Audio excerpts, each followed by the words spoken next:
আসসালামু আলাইকুম সবাইকে স্বাগতম জানাচ্ছি আমাদের HSC second year academic progressive ব্যাচের 64th লেকচারে। তো সবাই কেমন আছো এবং আমার কথাগুলা ক্লিয়ারলি শুনতে পাচ্ছ কিনা আমাকে একটু টিচার ইনবক্সে জানাও। সবাইকে ওয়ালাইকুম আসসালাম। ওকে।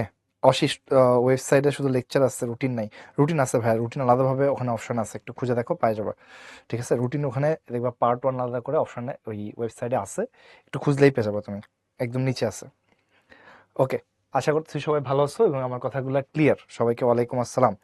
তাই চলো আজকে আমরা আমাদের ক্লাসে শুরু করি। আজকে আমাদের কয়েকটা কেস আছে, মানে বেসিক্যালি আমাদের আছে হচ্ছে রেলগাড়ির সংঘর্ষ। আজকে ক্লাসটা বেশি বড় না, তোমরা যদি ঠিকমতো মনোযোগ দাও তাহলে তাড়াতাড়ি শেষ হয়ে যাবে।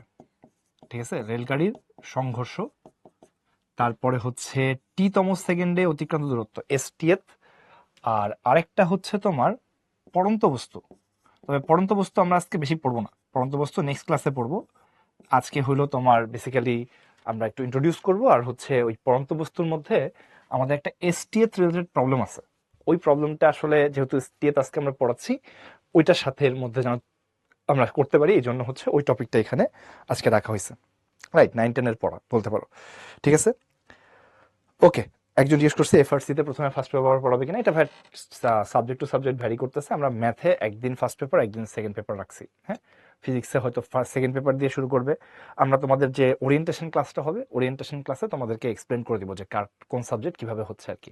তবে ম্যাথেরটা আমরা যেভাবে রাখছি যে একদিন ফার্স্ট পেপার, ধরো ধরো ধরো সোমবারের দিন আর বুধবারের দিন ম্যাথ ক্লাস আছে, যদি এরকম হয় তাহলে সোমবারের দিন ফার্স্ট পেপার, বুধবারের দিন সেকেন্ড পেপার, এভাবে পুরোটা চলবে। তো সেকেন্ড পেপারটা একদিন আগে শেষ হয়ে যাবে, লাস্টে দুইটা ফার্স্ট পেপারের লেকচার থাকবে, এরকম আর কি। ওভাবে জিনিসটাকে প্ল্যান করা হয়েছে এবং সিরিয়াল এমনভাবে দেওয়া হয়েছে যেন হচ্ছে ওই যে কোন চ্যাপ্টারের পরে কোন চ্যাপ্টারটা আসে, যেমন ধরো হচ্ছে সরলরেখা বৃত্ত পড়ানোর পরে যেন কোন চ্যাপ্টারটা আসে, এটা এভাবে সিরিয়ালটা মেলানো আছে। ত্রিকোণমিতি ফার্স্ট পেপার শেষ হওয়ার পরে যেন ওই দিক দিয়ে সেকেন্ড পেপারটা শুরু হয়, এভাবে আছে। বিন্যাস সমাবেশের সাথে যেহেতু সম্ভাবনা চ্যাপ্টার কানেক্টেড, বিন্যাস সমাবেশটা শেষ হয়ে যেন সম্ভাবনা আসে, আমি ওইভাবেই সিরিয়ালটা করছি। তো যদি কোনো রকম ঝামেলা না হয়, ওইভাবে মিলা যাওয়ার কথা সুন্দর করে। ঠিক আছে, চলো আমরা শুরু করি, দেখি কি আছে। তো রেলগাড়ির সংঘর্ষ, এসটিএফ এবং পড়ন্ত বস্তু, এই কয়টা জিনিস আমরা আজকে পড়বো। তো আমাদের গতদিনের হোমওয়ার্ক তো আমরা করে ফেলছি। আজকে রেলগাড়ির সংঘর্ষ বলতে ওই সংঘর্ষ না যেগুলো হচ্ছে আমাদের মানে ফিজিক্সের মধ্যে যে সংঘর্ষ পড়ে ওই জিনিস না, মানে সিম্পল জিনিস আর কি। হ্যাঁ, খুবই সিম্পল জিনিস।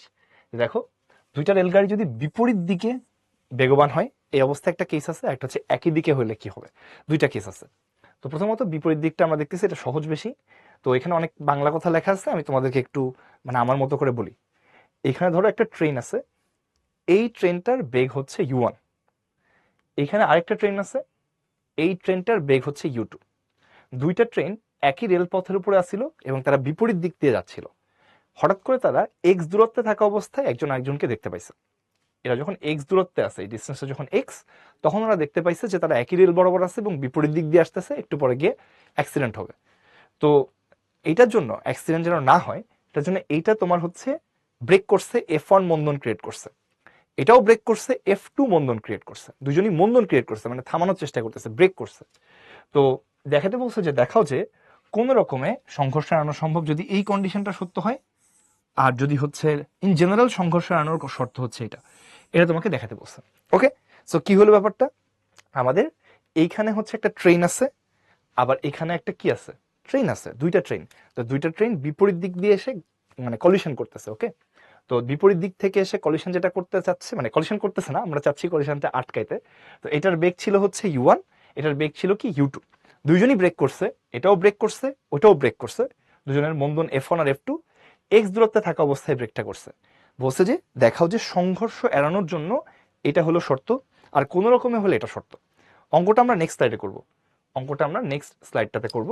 দেখো কি ঘটনা আছে, যে আমার দুইটা ট্রেন ছিল। একটা ট্রেন ধরো এখানে আছে,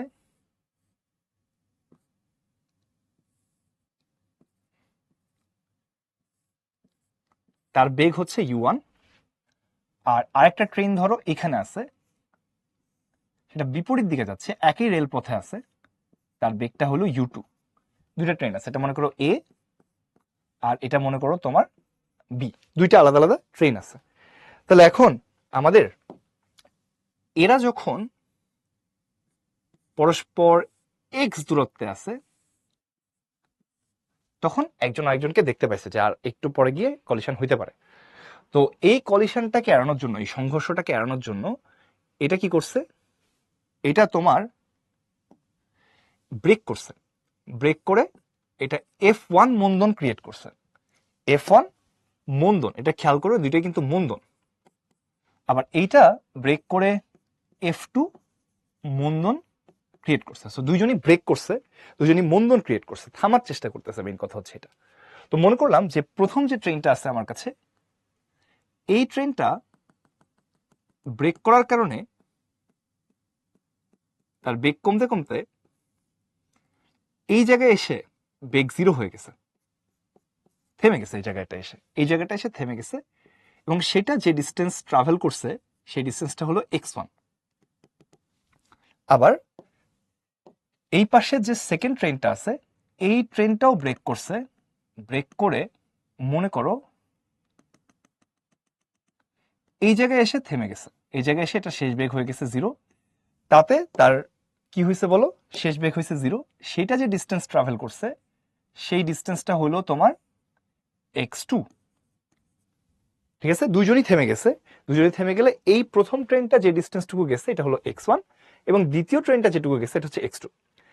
আমাদের ছবিতে সংঘর্ষ হয় নাই। কেন হয় নাই?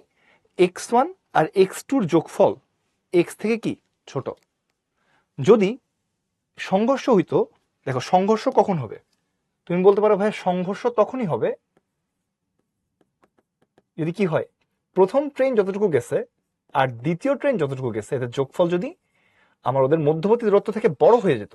দেখো x1 আর x2 এদের যোগফল যদি x থেকে কি হইতো, বড় হইতো, মানে এইটা যতদূর গেছে আর এইটা যতদূর গেছে এরা একজন একজনের মধ্যে ঢুকে যেত, তাহলে সেক্ষেত্রে সংঘর্ষটা হইতো।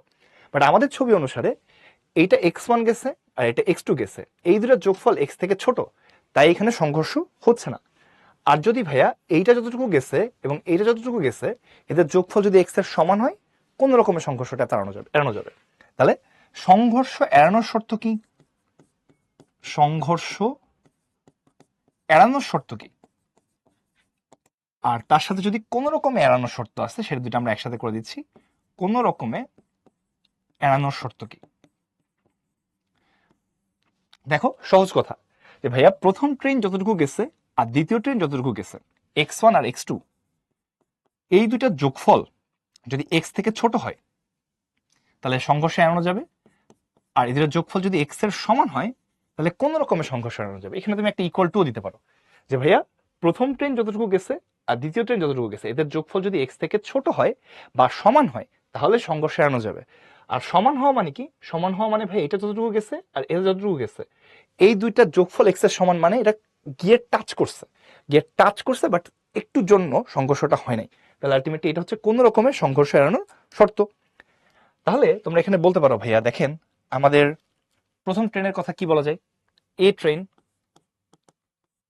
এইখানে শেষ বেগ কত? 0। ভি স্কোয়ার সমান হচ্ছে ইউ স্কোয়ার মাইনাস 2as। ঠিক আছে, মাইনাস কেন দিলাম? কারণ ভাই এখানে মন্দন হচ্ছে, বেগটা কি হচ্ছে, কমতেছে, তাই ভি স্কোয়ার সমান ইউ স্কোয়ার মাইনাস 2as আসলো। তাহলে 0 স্কোয়ার সমান আসে u1 square minus 2f1 x1। এখান থেকে একবারে লিখে দিচ্ছি x1 এর মান হবে u1 স্কোয়ার বাই 2f1। এটা আসতেছে প্রথম ট্রেনের কতটুকু দূরত্ব অতিক্রম করলো। ডান। আবার দ্বিতীয় ট্রেনের জন্য আমাদের কি হবে? দ্বিতীয় ট্রেনের শেষ বেগ হচ্ছে v2, তাহলে v2 স্কোয়ার সমান u2 square minus 2f2 x2। V square সমান ইউ স্কোয়ার মাইনাস 2as বসাইছি। তো দ্বিতীয় ট্রেনের জন্য এটা হলো 0, এটা হচ্ছে u2 square minus 2f2 x2। তাই এখান থেকে তোমার x2 এর মানটা কত আসবে? এটা আসবে u2 স্কোয়ার বাই 2f2। আমরা এখানে মাইনাস কেন দিচ্ছি ভাইয়া? মাইনাস দিচ্ছি কারণ ভাই এটা মন্দনের কারণে f1 f2 এর মান পজিটিভ, তাই জন্য সূত্রের মধ্যে আমরা কি দিছি? মাইনাস দিছি। এটা কিন্তু আমরা ওই যে বুলেটের অঙ্কের মধ্যেও সেম কাজটা করছিলাম, যে ভাইয়া মাইনাস কেন দেওয়া হচ্ছে?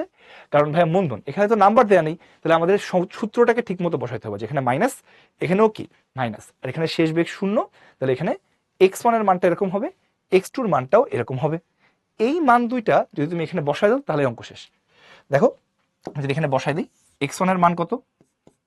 u1 square by 2f1, u2 square by 2f2, less than equal to x, এখানেও তাই, u1 square 2f1 u2 square 2f2, এখানে শুধু ইকুয়াল টু এক্স আসবে, জাস্ট এক্স এর x1 আর x2 এর মানটা আমরা এখানে বসা দিলাম। তাহলে এখান থেকে তুমি কি বলবা যে ভাইয়া দেখেন 2f1 f2, এখানে আসে u1 square f2 plus u2 square f1 less than equal to কি এক্স। আবার এখানে লসাগু করো 2f1 f2 u1 square f2 u2 square f1 equal to কি আসলো এক্স। সো এইটাকে ডান পাশে গুণ করে দিলে এখন আমার প্রমাণ হয়ে যাবে যে u1 square f2 u2 square f1 less than equal two 2f1 f2 x। এইটা হলো আমার কন্ডিশন। সেম ঘটনা, এখানে জাস্ট ইকুয়াল টু হবে u1 square f2 u2 square f1 equal to 2f1 f2 x। তাহলে এটা হলো তোমার কোন রকমে সংঘর্ষ এড়ানোর শর্ত, কোন রকমে সংঘর্ষ এড়ানোর শর্ত, আর এটা হলো জেনারেল সংঘর্ষ এড়ানোর শর্ত। একজন জিজ্ঞেস করছে যে ভাই ম্যাথ দেখে কিভাবে বুঝবো কোন সূত্র বসাতে হবে। দেখো ভাই আমাদের কি কি ডাটা দেয়া আছে, শেষ বেগ দেয়া আছে, আদি বেগ দেয়া আছে, অতিক্রান্ত দূরত্ব দেয়া আছে, এখানে কি দেয়া নেই, টাইম দেয়া নেই। তো যেহেতু এখানে টাইম দেয়া নেই, আমরা এক্স বের করতে যাচ্ছি, ডিরেক্টলি এক্স বের করার জন্য আমাদের এই v square equal to u square plus 2s apply করতে হবে। টাইম রিলেটেড যে ফর্মুলাটা না, সেটা আমরা অ্যাপ্লাই করছি। মানে ফর্মুলা অঙ্ক দেখে কিভাবে বুঝবো, তার অ্যান্সার হচ্ছে ভাইয়া কি কি দেয়া আছে সেটা দেখে। যে ভাইয়া আদি বেগ দেয়া আছে u1, শেষ বেগ 0, অতিক্রান্ত দূরত্ব x1, মন্দন দেয়া আছে। এই চারটা দিয়ে তুমি কোন ফর্মুলা অ্যাপ্লাই করতে পারবা। তুমি যদি চিন্তা করো ভাই এখানে আমাদের কিন্তু টাইমের কোনো কাজ নাই, তো টাইম ছাড়া কোন ফর্মুলাটা আছে এক্স বের করার জন্য, সেটা আমরা বসাই দিচ্ছি এখানে। ওকে, দেখো তো সবার কাছে ক্লিয়ার কিনা দেখি, জানো বুঝতে পারছো কিনা। তাহলে ফর্মুলা কি আসলো, u1 square f2 u2 square f1 less than equal two 2f1 f2 x, ওখানে জাস্ট ইকুয়াল টু হবে। তো এইখানে তুমি দেখতে পারতেছো যে ভাইয়া এই যে একটা ফর্মুলা আসছে, এটাকে আমরা একটু টান টান মুখস্থ রাখতে যাচ্ছি। কেন? রিটেন অ্যাপ্লাই করবা না, কিসের জন্য, এমসিকিউর জন্য আমরা অ্যাপ্লাই করবো। ডান, ডাটা দেখে বুঝতে হবে, রাইট, ডাটা দেখে বুঝতে হবে যে কি দেয়া আছে তার উপর বেস করে। অথবা অনেক সময় অঙ্ক করতে গিয়েও তুমি বুঝতে পারো যে এখানে আমার এটা নিয়ে আসতে হবে, আমরা দেখবো এরকম একটা অঙ্ক। তো আশা করতেছি সবার কাছে এটা ক্লিয়ার। তো আমাদের এই অঙ্কটা খুবই সহজ, খুবই মানে খুবই সহজ। যে ভাইয়া এইটা হলো x1 গেছে, এটা যদি x2 যায়, এই দুটার যোগফল যদি x থেকে ছোট হয় তাহলে কোনো কলিশন হচ্ছে না। সমান হইলে কোনো রকমের কলিশনটা হচ্ছে না, যে গিয়ে ভাই একজন একজনের গায়ে লেগে গেছে বাট স্টিল ধাক্কা দেয় নাই, মানে জাস্ট টাচ করছে গিয়ে, স্টিল কোনো রকমের সংঘর্ষটা এড়িয়ে গেল আর কি। ঠিক আছে, তাহলে সেই ক্ষেত্রে তুমি দেখলা যে এইখান থেকে x1 বের করলাম, x2 বের করলাম কিভাবে, ভি স্কোয়ার সমান ইউ স্কোয়ার প্লাস 2as দিয়ে, এটার মান 0 বসাই দিলে x1 চলে আসবে, একইভাবে x2 চলে আসবে, x1 আর x2 এর মান এখানে বসাই দিয়ে বাংলা নিয়মে লসাগু করলেই কিন্তু আমাদের অঙ্ক শেষ। ঠিক আছে, ডিরেক্টলি ভাই এটা ডিরেক্টলি ফর্মুলাতে লেখা যাবে না, এটা তোমাকে পরীক্ষা আসলে এভাবে করে দেখাতে হবে। কিন্তু এমসিকিউর জন্য মানে এই অঙ্কটা এমসিকিউতে আসছিল, আমি জাস্ট অপশনগুলো দেই নাই, খেয়াল করো এটা আমাদের এই অঙ্কটা এমসিকিউতে কিন্তু আসে, এবং আমাদের কিন্তু অবশ্যই করতে হবে। যে ভাইয়া ঢাকা খুলনার মধ্যে একই লাইনে বিপরীত দিক থেকে আসা, দেখো বিপরীত দিক থেকে আসা 50 কিলোমিটার পার আওয়ার একটা ট্রেন আছে, 50, আবার কি 40 কিলোমিটার পার আওয়ারে আরেকটা ট্রেন আছে, একটা সুন্দরবন একটা চিত্রা, অত তোমার চিন্তা করা লাগবে না, একটা দুইটা ট্রেন আছে, একটার বেগ হলো তোমার 50, আরেকটার বেগ হলো তোমার 40। ট্রেনটা 10 কিলোমিটার দূরত্বে থাকা অবস্থায়, 10 কিলোমিটার দূরত্বে থাকা অবস্থায় একজন আরেকজনকে দেখতে পাইছে। চিত্রা এক্সপ্রেস মানে প্রথমটা তোমার 250 কিলোমিটার পার আওয়ার মন্দন জেনারেট করলো, অন্যটা কত মন্দন জেনারেট করলে এদের মধ্যে দুর্ঘটনা এড়ানো যাবে, আমাদেরকে এটা বের করতে বলছে। তো তোমাকে কি বলছিলাম, এটা কিন্তু এমসিকিউর জন্য, এমসিকিউতে ডিরেক্ট আমরা এই ফর্মুলাটা অ্যাপ্লাই করে দেবো। যে ভাইয়া দেখেন u1 square f2 u2 square f1 less than equal two 2f1 f2 x, সব মান জানা আছে ভাইয়া, u1 u2 x f1, শুধু f2 জানা নেই, বসাও। u1 হচ্ছে 50 স্কোয়ার f2, u2 এর মান কত 40 স্কোয়ার, f1 এর মান দেয়া আছে 250 less than equal to 2, 250 f2, x এর মান হচ্ছে 10, 50 স্কোয়ার মানে 2500 f2, আর এটার মান কত আসে দেখো তো, 40 স্কোয়ার ইন্টু 250, সরি এখানে আসে 4 লাখ,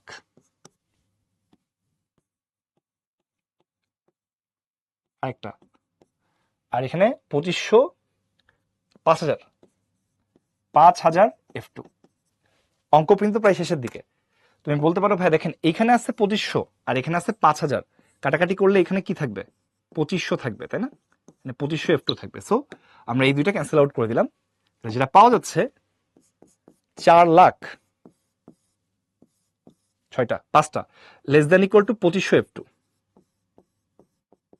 সো তোমরা এখানে ক্যান্সেল আউট করতে পারো কিছু, তাহলে পাবা 4000/25 less than equal two F2। কত আসে বলো তো? অনেকে অলরেডি বের করে দিচ্ছে ভাই 160 আসে। 160 less than equal two F2। তাহলে F2-র মান আসবে গ্রেটার দ্যান ইকুয়াল টু, উল্টাই লিখলে 160 km/h²। খেয়াল করো যে ভাইয়া এইখানে আপনি দেখেন F2-র মান আসছে 160 km/h² বা তার থেকে কি, তার থেকে বেশি। এটার মানে কি? এটার মানে হচ্ছে ভাইয়া F2-র মিনিমাম মান কত? F2-র মিনিমাম মান হচ্ছে 160 km/h। মানে দ্বিতীয় ট্রেনকে মিনিমাম এই পরিমাণ মন্দন ক্রিয়েট করতে হবে। তার থেকে বেশি করলে সমস্যা নেই, তার থেকে কম করলে অ্যাক্সিডেন্ট হয়ে যাবে। যে F2-র মান 160 বা তার থেকে বড়, এটার মানে কি? এটার মানে হচ্ছে তোমার মানে কি বলো? F2-র মান 160 বা তার থেকে বড় মানে কি? মিনিমাম 160 হইতে হবে বা তার থেকে কি হইতে পারে, বেশি হইতে পারে। মানে মিনিমামটা হবে 160। তাহলে ওই ট্রেনকে কত মন্দন সৃষ্টি করতে হবে? তোমার অ্যান্সার হচ্ছে ভাইয়া মিনিমাম 160 km/h সৃষ্টি করতে হবে। তার থেকে বেশি করলে সমস্যা নেই, তার থেকে কম করলে অ্যাক্সিডেন্ট হয়ে যাবে। ওকে, ডান। কোয়েশ্চেন ব্যাংক আলাদা আলাদা করে দেওয়ার কেন মানে? আমি জানি না ভাইয়া কোনটা কথা বলতেছে, আলাদা আলাদা করে কোনটা দেয়া? দুইটা আলাদা আলাদা কন্ডিশনই তো আমরা দেখছি ভাইয়া, দুইটা আলাদা আলাদা কন্ডিশন। জাস্ট আমি সংঘর্ষ এই কন্ডিশনটা অ্যাপ্লাই করতেছি, কারণ এটার মধ্যে এটা অলরেডি আছে। ওকে, দুইটা কন্ডিশন ছিল না, আমি তো দুইটা কন্ডিশনই তোমাদেরকে দেখাইছি। এটার মধ্যে এটা আছে যে ইকুয়াল টু কন্ডিশনটাই আছে। সো আমরা এটাই অ্যাপ্লাই করলেই মোটামুটি সব কেসই চলে আসতেছে। ওকে, নেক্সট দেখো, দুইটা রেলপথে বিপরীত দিক থেকে প্রতি ঘন্টায় 40 km/h বেগে এবং 60 km/h বেগে তোমার অগ্রসর হচ্ছে দুইটা ট্রেন বিপরীত দিক থেকে। 1300 মিটার দূরে এরা একজন আরেকজনকে দেখতে পেল এবং উভয় ইঞ্জিনে একই মন্দন প্রয়োগ করলো। ওকে, তার মানে প্রথম ইঞ্জিনের মন্দন যদি F1 হয়, পরের ট্রেনের মন্দন যদি F2 হয়, দুইটাই সেম। এটা ধরি আমাদের টার্গেট হচ্ছে যে এই মন্দনের মিনিমাম ভ্যালুটা কত, এই মন্দনের মিনিমাম ভ্যালুটা কত। এই অঙ্কটা আমরা এক্ষুনি করছি, জাস্ট এখানে বলছে F1 আর F2 এর মান সমান। তো দেখো ফর্মুলা কিন্তু একটাই, যে U1 square F2 U2 square F1 less than equal two 2F1 F2 x। মান বসাও, একটা হচ্ছে 40 আর একটা 60।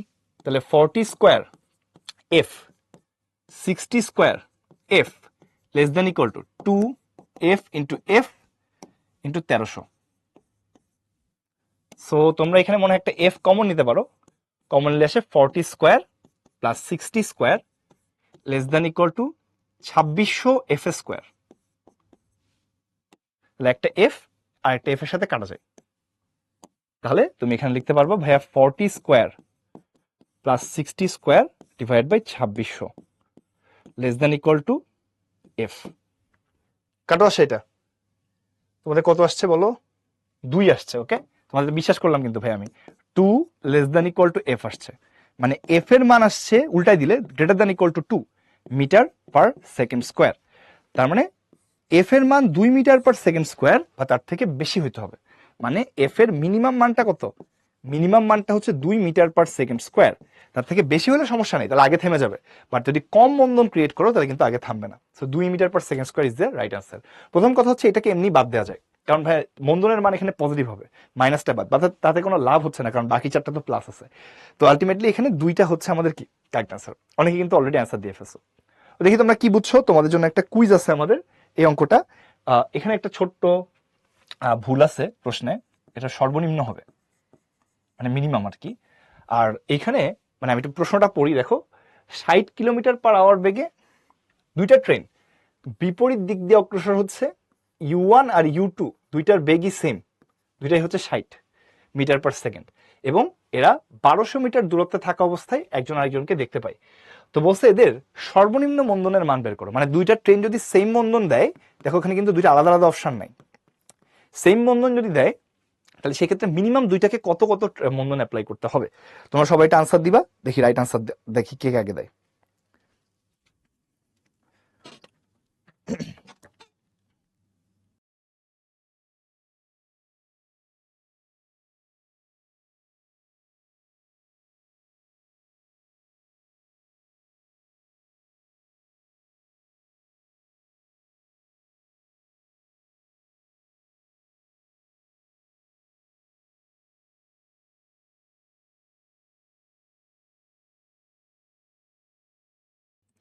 আচ্ছা, অনেকে জিজ্ঞাসা করতেছো যে ভাইয়া হচ্ছে আমাদের ফাইনাল ডিভিশন কোর্স কবে থেকে শুরু হবে।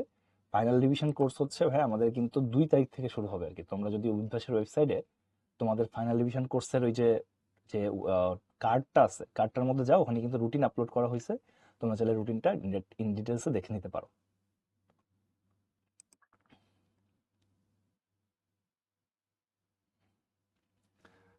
এফআরসি আর প্রোগ্রেসিভ একসাথে করা পসিবল হবে না। আর কয়টা ক্লাস আছে ভাইয়া প্রোগ্রেসিভে? অল্প কয়টাই আছে ভাইয়া। তুমি আগে প্রোগ্রেসিভ শেষ করো, তারপরে এফআরসি ইয়া করো আর কি। ওকে, তাহলে আমরা দেখো কুইজটা এন্ড করে দিচ্ছি। 5 4 3 2 1। রেজাল্টটা তোমাদের সাথে শেয়ার দেওয়ার আগে চলো আমরা অঙ্কটা করে ফেলি। দেখো কি হয়েছে। ফর্মুলা কিন্তু একটাই। এখানে কি ছিল? u1 square f2 u2 square f1 less than equal to 2 f1 f2 x। তো u1 এর মান এখানে কত? 60। আর f1 f2 দুইটা f, আবার 60 f less than equal to 2 f into f into 1200। তো তোমরা এখানে কিন্তু f কমন নিতে পারো। রেজাল্ট আসে 60 স্কোয়ার 2400 f স্কোয়ার। সো এখানে একটা f এর সাথে এখানে একটা f ক্যান্সেল আউট করা যায়। তাহলে এখানে রেজাল্ট আসে হচ্ছে 60 square plus 60 square divided by 2400 less than equal to f। তো মোস্ট প্রবাবলি 3 আসে, তোমরা ম্যাক্সিমাম অ্যান্সার দিছো 3। তাহলে এখান থেকে f এর মান আসে উল্টাই দিলে greater than equal to 3 metre per second square. মানে f এর মিনিমাম মানটা কত হবে? মিনিমাম মান হবে 3 মিটার পার সেকেন্ড স্কোয়ার। তার থেকে বেশি হইতে পারে, তার থেকে কম হলে অ্যাক্সিডেন্ট হবে। তাহলে এফ এর মিনিমাম মানটা চাইছে। তো আমরা দেখতেছি 65% মানুষজন আমাদের কিন্তু রাইট আনসার দিছে। সবার আগে রাইট আনসার দিছে হচ্ছে হিমেল, তারপরে আদ্রিতা, তারপরে হচ্ছে সিয়াম, তারপরে অথই, তারপরে মোহাম্মদ, তারপরে আফনান, তারপরে তাসিনুর, তারপরে ইতি, তারপরে অঙ্কিতা, তারপরে আখি। এই কজন কিন্তু আমাদের সবার আগে রাইট আনসার দিয়ে দিছে। ওকে, এছাড়া নাহিদ বলছে হচ্ছে অপশন নাই। নাহিদ তো অপশন আছে তো। আচ্ছা, জোয়াইরা বলছে 34, তারজিন বলছে 43, সামিয়া বলছে 30, আশিস বলছে হচ্ছে 11, আফিয়া 21, আনহা বলছে 41, আলিদ বলছে 42। ওকে, মেনে নিলাম। হানাব বলছে 17। ওকে, তাহলে চলো আমরা তাহলে পরেরটাতে যাই, দেখি কি আছে। পরের অঙ্কটা একটু ডিফারেন্ট, বাট মানে একটু চিন্তা করতে হবে আর কি। হ্যাঁ, একটু একটু বড় আর কি, মানে এই একটা অঙ্ক একটু বড় আছে আমাদের, বাট অঙ্কটা নাইস। তোমরা যদি করো ঠিক মতো দেখবা ভালো লাগছে। এইটা খুব বেশি ইম্পর্টেন্ট না।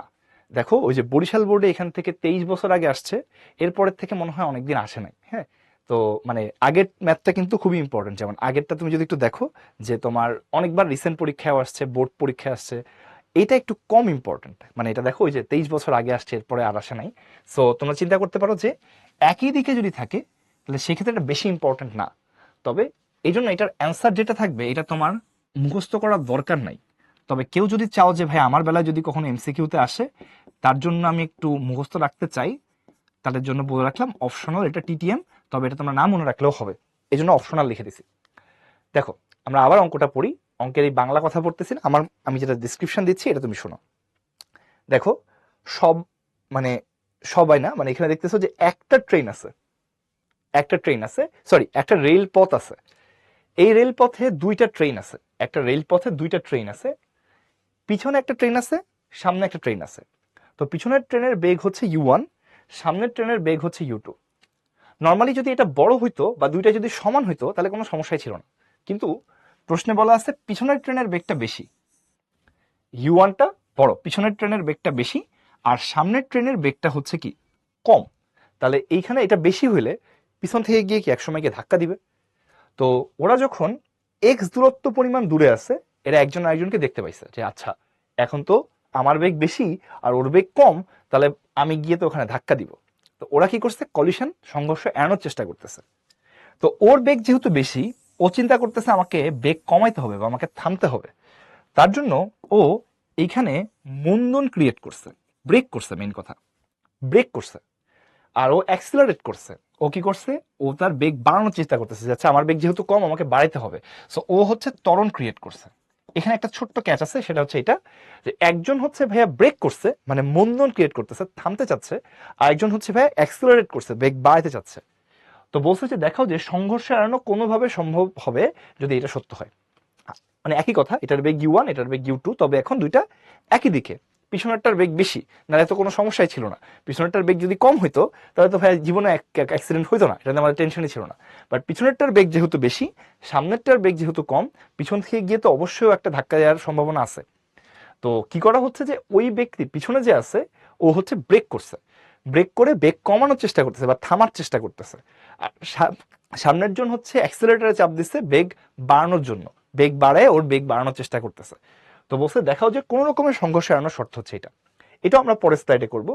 তো হচ্ছে তোমরা একটু দেখো কি ঘটনা ঘটছে, একটু মনোযোগ দিয়ে শুনবা, মানে অঙ্কটা কঠিন না, ক্যালকুলেশনটা একটু ঝামেলা। তো দেখো, আর একটা ছোট্ট কনসেপ্ট আছে। এই অঙ্কটা ধরো বোর্ড রিটেনে আসছে, তাহলে আমরা কিভাবে করব সেটা তোমাদেরকে আগে দেখাই। দেখো, এখানে ধরো একটা ট্রেন আছে, এই ট্রেনটা ধরো এ বা 1, এই ট্রেনটার বেগ হলো u1। এখান থেকে এক্স পরিমাণ দূরে আর একটা ট্রেন আছে, মনে করো সেকেন্ড ট্রেন বা বি, বা তুমি বলতে পারো 2, এটার বেগ ধরো u2।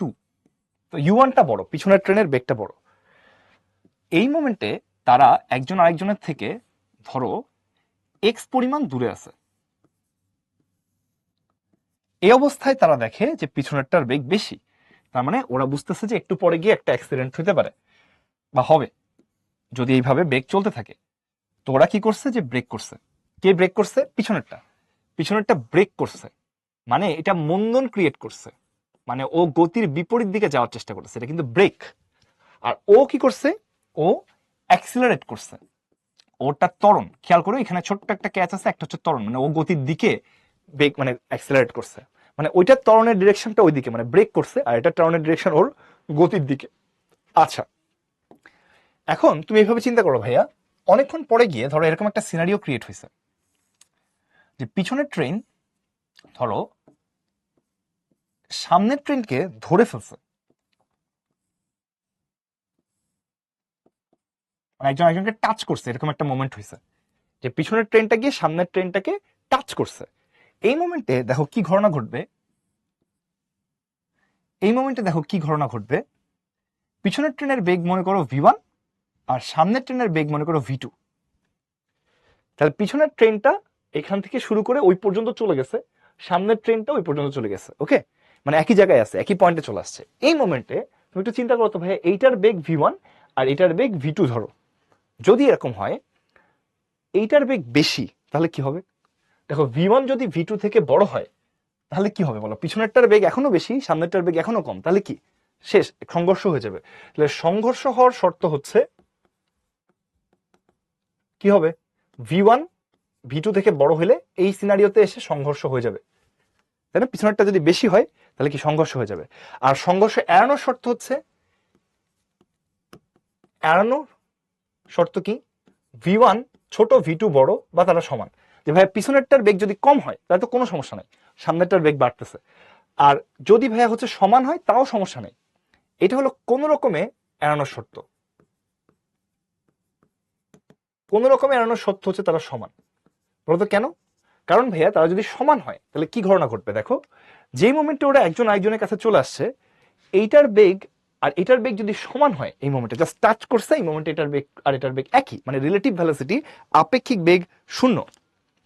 সেই ক্ষেত্রে দেখো কি হচ্ছে, এইটা যেহেতু মন্দন হচ্ছিল, পরের সেকেন্ডে এটার বেগ কমে যাবে। এটা যেহেতু ত্বরণ হচ্ছিল, পরের সেকেন্ডে তার বেগ কি হয়ে যাবে? বেড়ে যাবে। সো এরা কি করবে না, অ্যাক্সিডেন্টটা করবে না। বাট যদি তারা হচ্ছে এটার বেগ বেশি হয় তাহলে অ্যাক্সিডেন্ট করবে, আর এটার বেগ যদি কম হয় তাহলে সমস্যা নেই, সমান হইলে কোন রকমে এটা করে ফেলবে। ঠিক আছে, এটাই তোমাদেরকে বলতেছি যে ভাই ওই মোমেন্টে দুজনের বেগ যদি সমান হয় তাহলে ভাই কোন রকমে অ্যাক্সিডেন্টটা তারা করতে পারবে। যে ভাই এইটার বেগ আর এটার বেগ যদি সমান হয়ে যায়, এটা যেহেতু মন্দন হচ্ছে, এটা পরের মোমেন্টে এটার বেগ কমে যাবে, আর এইটা পরের মোমেন্টেই বেগটা বেড়ে যাবে। সো এই জন্য তোমার অ্যাক্সিডেন্টটা কোন রকমে এড়ানো গেল। আর যদি এখানে এসে এটার বেগ বেশি হয় আর এটার বেগ যদি কম হয় তাহলে তো ভাই এটা বেশি বেগ নিয়ে ভিতরে ঢুকে যাবে, তাহলে অ্যাক্সিডেন্ট হবে। আর এটার বেগ যদি কম হয় আর এটা যদি বেশি হয় তাহলে তো খুবই ভালো, অ্যাক্সিডেন্ট হলো না। ঠিক আছে, তাহলে কোন রকমে এড়ানো যাবে যদি তারা সমান হয়।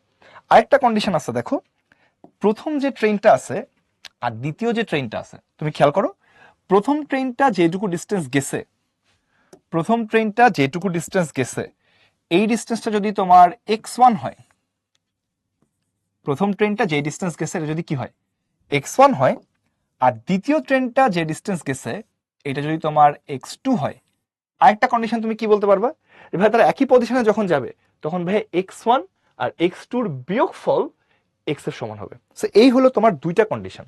কন্ডিশন 1 কি? শর্ত 1, শর্ত 1 হচ্ছে v1 সমান v2, দুইটার বেগ সমান। আর শর্ত 2 কি? শর্ত 2 হইল x1 মাইনাস x2 ইকুয়াল টু x। এই হলো দুইটা শর্ত। দেখো শর্ত তোমরা বুঝতে পারছো কিনা? শর্ত বুঝলে অঙ্ক প্রায় 90% মানে 50% শেষ।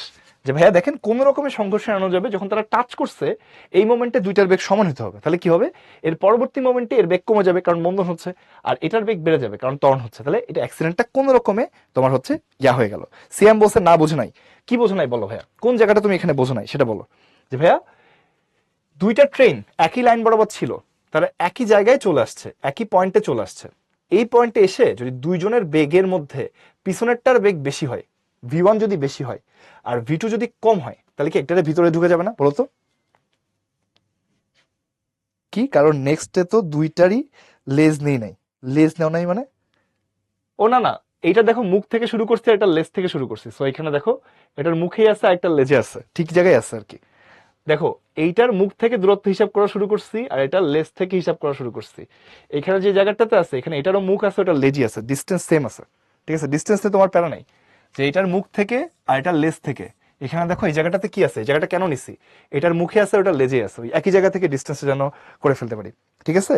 আর কেসটা দেখো ভাইয়া আবার বলি, এইখানে দেখো দুইটা ট্রেন একই পয়েন্টে চলে আসছে, তাই না? তাহলে এই ট্রেনটা আর এই ট্রেনটা, দুইটা ট্রেনের ক্ষেত্রে কথা চিন্তা করো যে এইটার তোমার হলো বেগ আর এটা তোমার বেগ, এই দুইটা বেগ আসলে কি, যদি পিছনেরটা বেশি হয়, v1 যদি বড় হয় তাহলে কি হবে, তাহলে এইটা বেশি বেগ, এইটা পিছন থেকে গিয়ে ধাক্কা দিয়ে দেবে, ওইটার বেগ যেহেতু কম।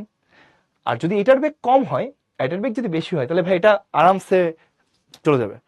আর দুইটার বেগ যদি সমান হয়, এটা ক্রিটিক্যাল সিনারিও, যে ভাইয়া টাচ করছে যেই মোমেন্টে, এই ক্ষেত্রে দুইটার বেগ সমান মানে রিলেটিভ ভেলোসিটি 0, তাহলে এর পরের মোমেন্টে এটা যেহেতু মন্দন হচ্ছে এটার বেগ কমে যাবে, আর এটা যেহেতু ত্বরণ হচ্ছে এটার বেগ বেড়ে যাবে। সো এটা আবারও কি হয়ে যাবে, সামনে চলে যাবে। সো এটা হলো আমাদের কথা। আর সেকেন্ড কন্ডিশন হচ্ছে প্রথম ট্রেনটা যে ডিস্টেন্স গেছে সেকেন্ড ট্রেনটা যে ডিস্টেন্স গেছে তার পার্থক্য কি, এক্স এর সমান। যে প্রথম ট্রেন যতটুকু দূরত্ব গেল, সেকেন্ড ট্রেন যতটুকু দূরত্ব গেল, এদের পার্থক্য কি, এক্স এর সমান। এর কাহিনী দেখো তো সবার কাছে ক্লিয়ার কিনা দেখি, জানো বুঝতে পারছো কিনা? দুইটা কন্ডিশন আছে এখানে, ঠিক আছে? শর্ত দুই তো ছবির মধ্যে দেখো ভাইয়া, প্রথম ট্রেনের অতিক্রান্ত দূরত্ব x1, এর মাথা থেকে এর মাথা পর্যন্ত গেছি। সেকেন্ড ট্রেনের অতিক্রান্ত দূরত্ব x2, এর লেস থেকে ওর লেস পর্যন্ত গেছি। এই দুটার পার্থক্য কি, x। আর তোমরা মাথা লেস চিন্তা করো না, কারণ এখানে ট্রেনের লেন্থটাকে নেগলিজেবল ধরা হচ্ছে আর কি। হ্যাঁ, তারপর আমি ছবির মধ্যে জিনিসটাকে সেন্স ক্রিয়েট করার চেষ্টা করছি। দেখো ক্লিয়ার কিনা দেখি, জানো মানে ট্রেনের লেন্থটা এখানে আসলে নেগলিজেবল, আমি যদিও ছবিতে আঁকাইছি, বাট তারপরেও দেখো জিনিসটাকে এক্সপ্লেন করা যায় যে প্রথম ট্রেনের মাথা থেকে এখানে মাথা পর্যন্ত এটা x1 ডিস্টেন্স, আর এটা লেস থেকে এটা লেস পর্যন্ত, তাহলে এটা অতিক্রান্ত দূরত্ব x2 আর কি। তাহলে x1 মাইনাস x2 সমান হচ্ছে x। ওকে, ডান। আচ্ছা, তাহলে এখন দেখো যেহেতু এখানে দুইটা শর্ত আছে, এইখানে কি ভাইয়া শর্ত কোন দুইটা হলো, তিনটা হবে না, গ্রেটার দেন। ও আমরা এখানে ভাই শুধু কোন রকমেরটা নিছি, শুধু কোন রকমের, আমাদের এইখানে মানে তিনটা হইলে মানে গ্রেটার দ্যান ইকুয়াল টু নিলে অনেক কঠিন হয়ে যায় অঙ্কটা, মানে ঝামেলাযুক্ত আর কি। কারণ ধরো এক্স্যাক্টলি ওই পজিশনে পৌঁছাইছে কিনা, এর আগেও থাকতে পারে, ওইটা অনেক কমপ্লিকেটেড সিনারিও হয়ে যায়। তো আমাদের বইতে হচ্ছে তোমার শুধুমাত্র কোন রকমের শর্তটা দেওয়া আছে, কোন রকমের যে মোমেন্টে ওরা পৌঁছাই গেছে একজন আরেকজনের কাছে, ওই মোমেন্টের শর্তটা আমরা নিছি, এই জন্য দুইটা শর্ত আসছে। ওকে, তো দেখো প্রথমটা কিন্তু মন্দন হচ্ছে, এটা খেয়াল রেখো, আর পরেরটার জন্য ত্বরণ হচ্ছে, এটাও খেয়াল রেখো। সো এখানে বিয়োগ হবে আর এখানে যোগ হবে, ঠিক আছে? v1 এর ভ্যালু কি হবে, এটা হবে তোমার হচ্ছে u1 minus f1 t1, f1 t, মনে করো টি সময় পরের ঘটনা এটা।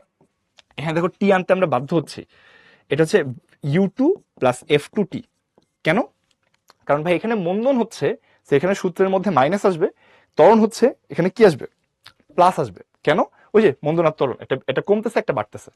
তাহলে এখান থেকে তুমি টাইম বের করতে পারবা। ভাইয়া দেখেন u1 মাইনাস u2, এটার মান আসে f1 প্লাস f2 t। যে ভাইয়া দেখেন আপনি যদি টাইম দুইটাকে কমন নেন তাহলে এইটার মানটা এরকম চলে আসবে, আর u1 মাইনাস u2 এই পাশে চলে আসবে। তাহলে এখান থেকে টাইমের মানটা আমরা বের করতে পারি। টাইমের মানটা কি আসবে, u1 minus u2 divided by f1 plus f2। এটা কিসের মান? এটা হচ্ছে টাইমের মান। ঠিক আছে, দেখো তো এটুকু বুঝতে পারছো কিনা যে ভাই দুইটার বেগ যেহেতু সমান, তাহলে v equal to u plus at, এখানেও ইউ প্লাস এটি নিলাম, তাহলে এখান থেকে u1 minus u2 equal to আসবে f1 প্লাস f2t। এখান থেকে টাইমের মানটা আমরা বের করে ফেলছি। খুবই সিম্পল। দেখো এইটুকু সবার কাছে ক্লিয়ার কিনা দেখি জানাও। তবে খেয়াল রাখতে হবে এখানে কিন্তু মাইনাস হবে আর এখানে কিন্তু প্লাস হবে। কেন? কারণ এখানে ভাইয়া মন্দন হচ্ছে, এখানে বিয়োগ হবে, এটা ত্বরণ হচ্ছে, এটাতে কিন্তু যোগ হবে। এইটা তোমাকে ঠিক মতো বসাইতে হবে, সূত্রটা ঠিক মতো বসাইতে হবে। আবার এখানে কি মন্দন হচ্ছে আর এখানে কি হচ্ছে? ত্বরণ হচ্ছে। তাহলে এখানে তুমি কি লিখতে পারবা? টি সেম নিলাম কেন ভাই? টি আলাদা কেন হবে সেটা আমাকে বলো। এই মোমেন্ট থেকে টাইম কাউন্ট করা শুরু করছো, এখান থেকে টি সময় পরে এটা এখানে আসছে, এটা টি সময় পরে এখানে আসছে, দুইটা আলাদা টাইম কেন হবে? মানে দুইটা একই, যখন টি এর মান 0 তখন দুইটা এখানে ছিল, এখান থেকে টি সময় পরে এটা এখানে গেছে আর এটা এখানে গেছে, টাইমটা তো একই। এটা তুমি কি আপেক্ষিক বেগ, মানে আপেক্ষিকতা তো চিন্তা করতেছো না, আপেক্ষিকতা চিন্তা করতেছো? দেখো তাহলে এখানে কি হচ্ছে, x1 এর মানটা দেখো কি হচ্ছে, x1 এর মান হচ্ছে u1t minus half f1t square. দেখো তোমরা অতিরিক্ত ভাবো না, অতিরিক্ত ভাবলে সমস্যা। যেটুকু প্রশ্ন দেওয়া আছে ওইটুকুই ভাবো। আর এটা হবে u2t plus half f2t square equal to কি হবে? x। খেয়াল করো একটাতে আমরা কি দিছি, একটাতে আমরা মাইনাস দিছি, কেন? কারণ মন্দন। আর একটাতে আমরা কি দিছি? প্লাস দিছি, কেন? ত্বরণ। ঠিক আছে, তাহলে এখান থেকে তুমি বলো যে কি লিখতে পারো, u1 আর u2, তাহলে কি আসবে বলো? u1 মাইনাস u2t, আবার f1 আর এটা f2, তাহলে মাইনাস কমন নাও, হাফ টি স্কোয়ার কমন নাও, আসে f1 plus f2 equal two আসে x। দেখো তো তোমরা বুঝো কিনা যে ভাইয়া এই u1t আর এটা কি u2t, তাহলে u1 মাইনাস u2t, আবার এটা কি হাফ টি স্কোয়ার কমন নিলে এখানে থাকে মাইনাস f1, এখানে থাকে মানে মাইনাস সহ কমন নিলে এখানে থাকে শুধু f1 আর এখানে থাকে কি শুধু f2। ডান। দেখো বুঝতে পারছো কিনা, অঙ্ক কিন্তু প্রায় শেষের দিকে। এই যে তোমার টি আছে না, টি এর মান আমরা আগেরটাতে বের করে রাখছিলাম না, এই টি এর মানটা আমরা এখন এখানে বসাই দিব। চলো বসাই, u1 মাইনাস u2, আর টি এর মানটা কি ছিল? u1 minus u2 divided by f1 plus f2 minus half t স্কোয়ারের মান কত? u1 minus u2 square divided by কি আসবে? f1 প্লাস f2 স্কোয়ার, আবার তার সাথে কি আছে? f1 plus f2 equal to কি x। দেখো এইখানে তাহলে এই পর্যন্ত দেখো তো সবার কাছে ক্লিয়ার কিনা? আমি কিচ্ছু করি নাই, এই টাইমের মানটা এরপর এখানে বসাই দিছি, এখানে বসাই দিলাম, এখানে টাইমের মানটা এখানে বসাই দিছি। বসাই দিলে দেখো কি হবে, এই যে f1 plus f2, f1 plus f2, তাহলে এখানে কি আসছে? f1 প্লাস f2 স্কোয়ার যেহেতু আছে একটা কাটাকাটি যায়, তাহলে দেখো কি ঘটনা ঘটবে, এইখানে তোমার এই u1 minus u2 whole square হয়ে যাবে, আর নিচে থাকবে হচ্ছে f1 প্লাস f2, আর এখানে একই জিনিসই আসবে, u1 minus u2 whole square, আর নিচে আসে f1 প্লাস f2, তবে তার সাথে একটা হাফ আছে ইকুয়াল টু আসে x। এটা অন্য কালার দিয়ে দেখাই, চলো অন্য কালার দিয়ে দেখাই, এখানে f1 প্লাস f2 থাকে নিচে। দেখো কি হয়েছে, u1 minus u2 whole square, নিচে f1 প্লাস f2 আছে, আর এখানে স্কোয়ার থেকে একটা কাটাকাটি গেলে নিচে একটা f1 প্লাস f2 থাকে, তাহলে u1 minus u2 whole square, নিচে f1 প্লাস f2 আছে, বাট সামনে আবার একটা কি আছে? হাফ আছে। তুমি চিন্তা করো যে ভাইয়া ঘটনা কি হয়েছে, দেখো এইখানে একটা থেকে হাফটা বাদ যাচ্ছে, সেম জিনিস, এটা a minus half a minus half a, এটার ভ্যালু কি আসবে? একটা থেকে হাফ বাদ গেলে আরো হাফটা থাকবে না, half u1 minus u2 square divide by f1 plus f2 equal to কি হবে? ইকুয়াল টু আসতেছে x। তাহলে এই জিনিসটাকে ডান পাশে গুণ করে দিলেই হবে। দেখো কি আসতেছে, u1 minus u2 square divided by 2 f1 plus f2 x। প্রমাণিত, এটাই তোমাকে প্রমাণ করতে বলছে, u1 minus u2 square 2 f1 plus f2 x। Done. দেখো সবার কাছে ক্লিয়ার কিনা, বুঝতে পারছো কিনা দেখি বলো, সবার কাছে এটা ক্লিয়ার কিনা দেখি জানো। তাহলে এখানে কিন্তু অঙ্ক খুবই সহজ ভাইয়া। কি হয়েছে, তোমার শুধু কন্ডিশনটা বুঝতে হবে যে যখন তারা কোন রকম এড়াচ্ছে, মানে কি ওটা দুজন একই জায়গায় চলে গেছে, এই মোমেন্টে সংঘর্ষ এড়ানোর শর্ত হচ্ছে দুইটার বেগ সমান হতে হবে, মানে রিলেটিভ ভেলোসিটি জিরো হতে হবে। এটা একটা কন্ডিশন কোনো রকমে এড়ানোর জন্য। আর একটা কন্ডিশন হচ্ছে যে এই দুইটা একই জায়গায় গেছে মানে কি, এইটার অতিক্রান্ত দূরত্ব আর এটার অতিক্রান্ত দূরত্বের পার্থক্যটা হচ্ছে এক্স এর সমান। তাহলে v1 সমান v2 এটা হচ্ছে একটা কন্ডিশন, আর x1 মাইনাস x2 এর মান কি x একটা কন্ডিশন।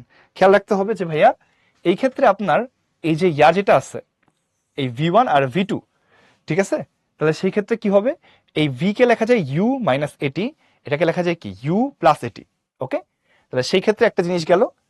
আবার তুমি চিন্তা করো যে ভাইয়া দেখেন এই যে এই ক্ষেত্রে u1 মাইনাস u2 একসাথে আনলাম আর টাইমগুলোকে একসাথে নিলাম, এই টাইমটা এখানে নিচে ফালাই দিলে, এটাকে নিচে পাঠিয়ে দিলে কি u1 minus u2 divided by f1 plus f2 আসবে। আবার এখানে দেখো এখানে ut মাইনাস হাফ এর স্কোয়ার, কেন মন্দন, এখানে ut প্লাস হাফ এর স্কোয়ার, কেন ত্বরণ। তাহলে এখন তুমি আবারও এই দুইটাকে একসাথে আনলে u1 মাইনাস u2 t আর minus half f common, half t square common নিলে f1 প্লাস f2 আসবে। এই টাইমের মানটা আমরা দুই জায়গায় বসাই দিলাম, তাহলে বসাই দিলে এখানে একটা বসাইলাম, এখানে একটা বসাই দিলাম, বসাই দিলে স্কোয়ার আর এটা কাটাকাটি গিয়ে নিচে একটা f1 প্লাস f2 থাকবে। তাহলে এখানে দেখো u1 minus u2 square by f1 plus f2 আসছে, হাফ সেম জিনিসটা আসছে, মানে একটা থেকে হাফটা বাদ গেলে হাফটা থাকে, এটা আসলো। তাহলে এটা দেখো আমাদের প্রমাণটা হয়ে গেছে আর কি। তাহলে এটা হচ্ছে আমাদের কাহিনী, এটা হচ্ছে কিভাবে আমরা করবো। আরেকজন জিজ্ঞেস করছে আরেকটা কি ভাইয়া, আরেকটা কন্ডিশন তোমরা যেগুলো চিন্তা করতেছো, দেখো যে এই দুইটা ওটা অনেক কমপ্লিকেটেড হয়ে যায় ভাইয়া, দরকার নেই আমাদের। যদি করতে চাও x1 আর x2 এই দুইটার পার্থক্য যদি এদের থেকে বেশি হয়, তাহলে দূরত্বটা কি আছে, দূরত্বটা তোমার হচ্ছে এদের মধ্যবর্তী একটা স্টিল একটা দূরত্ব আছে আর কি। হ্যাঁ, তো সেই ক্ষেত্রে এটা অ্যাক্সিডেন্ট করে নাই, তো less than greater than equal to, আর একটা হলো v1 less than equal to হবে। সো তোমরা এরকম বানাইতে পারো যে মানে x1 মাইনাস x2 should be greater than equal to x, আর v1 মাইনাস v2 বা v1 less than equal to v2, that is the condition. But এটা তোমার চিন্তা করার দরকার নেই, করলে অনেক কমপ্লিকেটেড হয়ে যাবে। ঠিক আছে, সেকেন্ড কন্ডিশনটাতে কিছু করি নাই তো ভাইয়া, এক্স এর শর্ত, এক্স ইকুয়াল টু কি, এক্স ইকুয়াল টু দেখো এই যে এখানে ইউটি প্লাস মাইনাস হাফ এটি স্কোয়ার, কেন, কারণ ভাই এখানে মন্দন হচ্ছে তাই মাইনাস হয়েছে, আর এখানে এক্স এর ভ্যালু কি ইউটি প্লাস হাফ এটি স্কোয়ার, এখানে ত্বরণ হয়েছে তাই প্লাস হয়েছে। এখন এইখান থেকে টাইম দুইটার এই যে টি আলা কেসগুলো থেকে টি কমন নিছি, প্রথম দুইটা থেকে টি কমন নিলে কি u1 মাইনাস u2 টি, আবার এখানেও মাইনাস আছে এখানেও মাইনাস হয়ে যাচ্ছে। সো আলটিমেটলি যে হাফ টি স্কোয়ার কমন নিলে কি থাকে, হাফ টি স্কোয়ার কমন নিলে এখানে থাকে f1 এখানে থাকে f2। এরপরে সিম্পলি টি এর মানটা এখানে বসা দিছি, টি এর মানটা এখানে বসা দিছি, এখানে স্কোয়ার করে বসা দিছি, তাহলে এখানে f1 প্লাস f2 একটার সাথে কাটাকাটি গিয়ে নিচে একটা থাকে, আর এখানে এই দুটো স্কোয়ার, এই যে u1 মাইনাস u2 স্কোয়ার আর f1 প্লাস f2 আছে, আর এখানে সেম জিনিসটাই আছে সাথে একটা হাফ আছে, তো এ থেকে হাফ এ বাদ গেলে আরো হাফ এ থাকে। ঠিক আছে, এ থেকে হাফ এ বাদ গেলে আরো হাফ এ থাকে, এটা ইকুয়াল টু কি আসছে এক্স আসছে, তাহলে এটা এখানে গুণ করে দিলে আমাদের অঙ্ক শেষ। ঠিক আছে, দেখো সবার কাছে এটা ক্লিয়ার কিনা। একজন বলছে ভাই এই প্রুফটা কি বেশি ইম্পর্টেন্ট, তোমাদেরকে আমি শুরুতে কি বলছি ভাইয়া যে এটা বেশি আসে না, বলছি না 23 বছর আগে আসছে তারপরে আর আসে নাই, সব কথাই কিন্তু আমি বলছি ভাই কোনটা ইম্পর্টেন্ট কোনটা ইয়ে আসে কিনা। ওকে, এটা তো আমরা করলাম। এখন তোমরা কি জানো যে এই অঙ্কটা এটা তো যথেষ্ট বড় না, ঝামেলাযুক্ত না। তোমরা কি জানো যে অ্যাডমিশন আসলে এই অঙ্কটা আরো সহজে করা যায়, এটা বোর্ড পরীক্ষায় করবো না কিন্তু এমসিকিউর জন্য যদি আসে কখনো টান টান মুখস্থ তো আমাদের আছেই অপশনাল, আর অ্যাডমিশন রিটার্ন আসলে আমরা এভাবে করবো না। রিমেম্বার আপেক্ষিক বেগ, দেখো তো আদি আপেক্ষিক বেগ, আদি আবেগ যদি আমরা ইউ আর নেই কত হবে বলো। আমরা যদি এইটাকে স্থির করতে চাই, ছোটটাকে স্থির করতে চাই, মানে ডান দিকটারে পজিটিভ ধরতেছি, ছোটটাকে স্থির করতে চাচ্ছি, এটাকে স্থির করতে চাচ্ছি, তাহলে এটা হবে u1 মাইনাস u2 বিয়োগফল শেষ আপেক্ষিক বেগ কত, এটা 0, কেন, যেহেতু v1 আর v2 সমান, আপেক্ষিক বেগ 0, আপেক্ষিক সরণ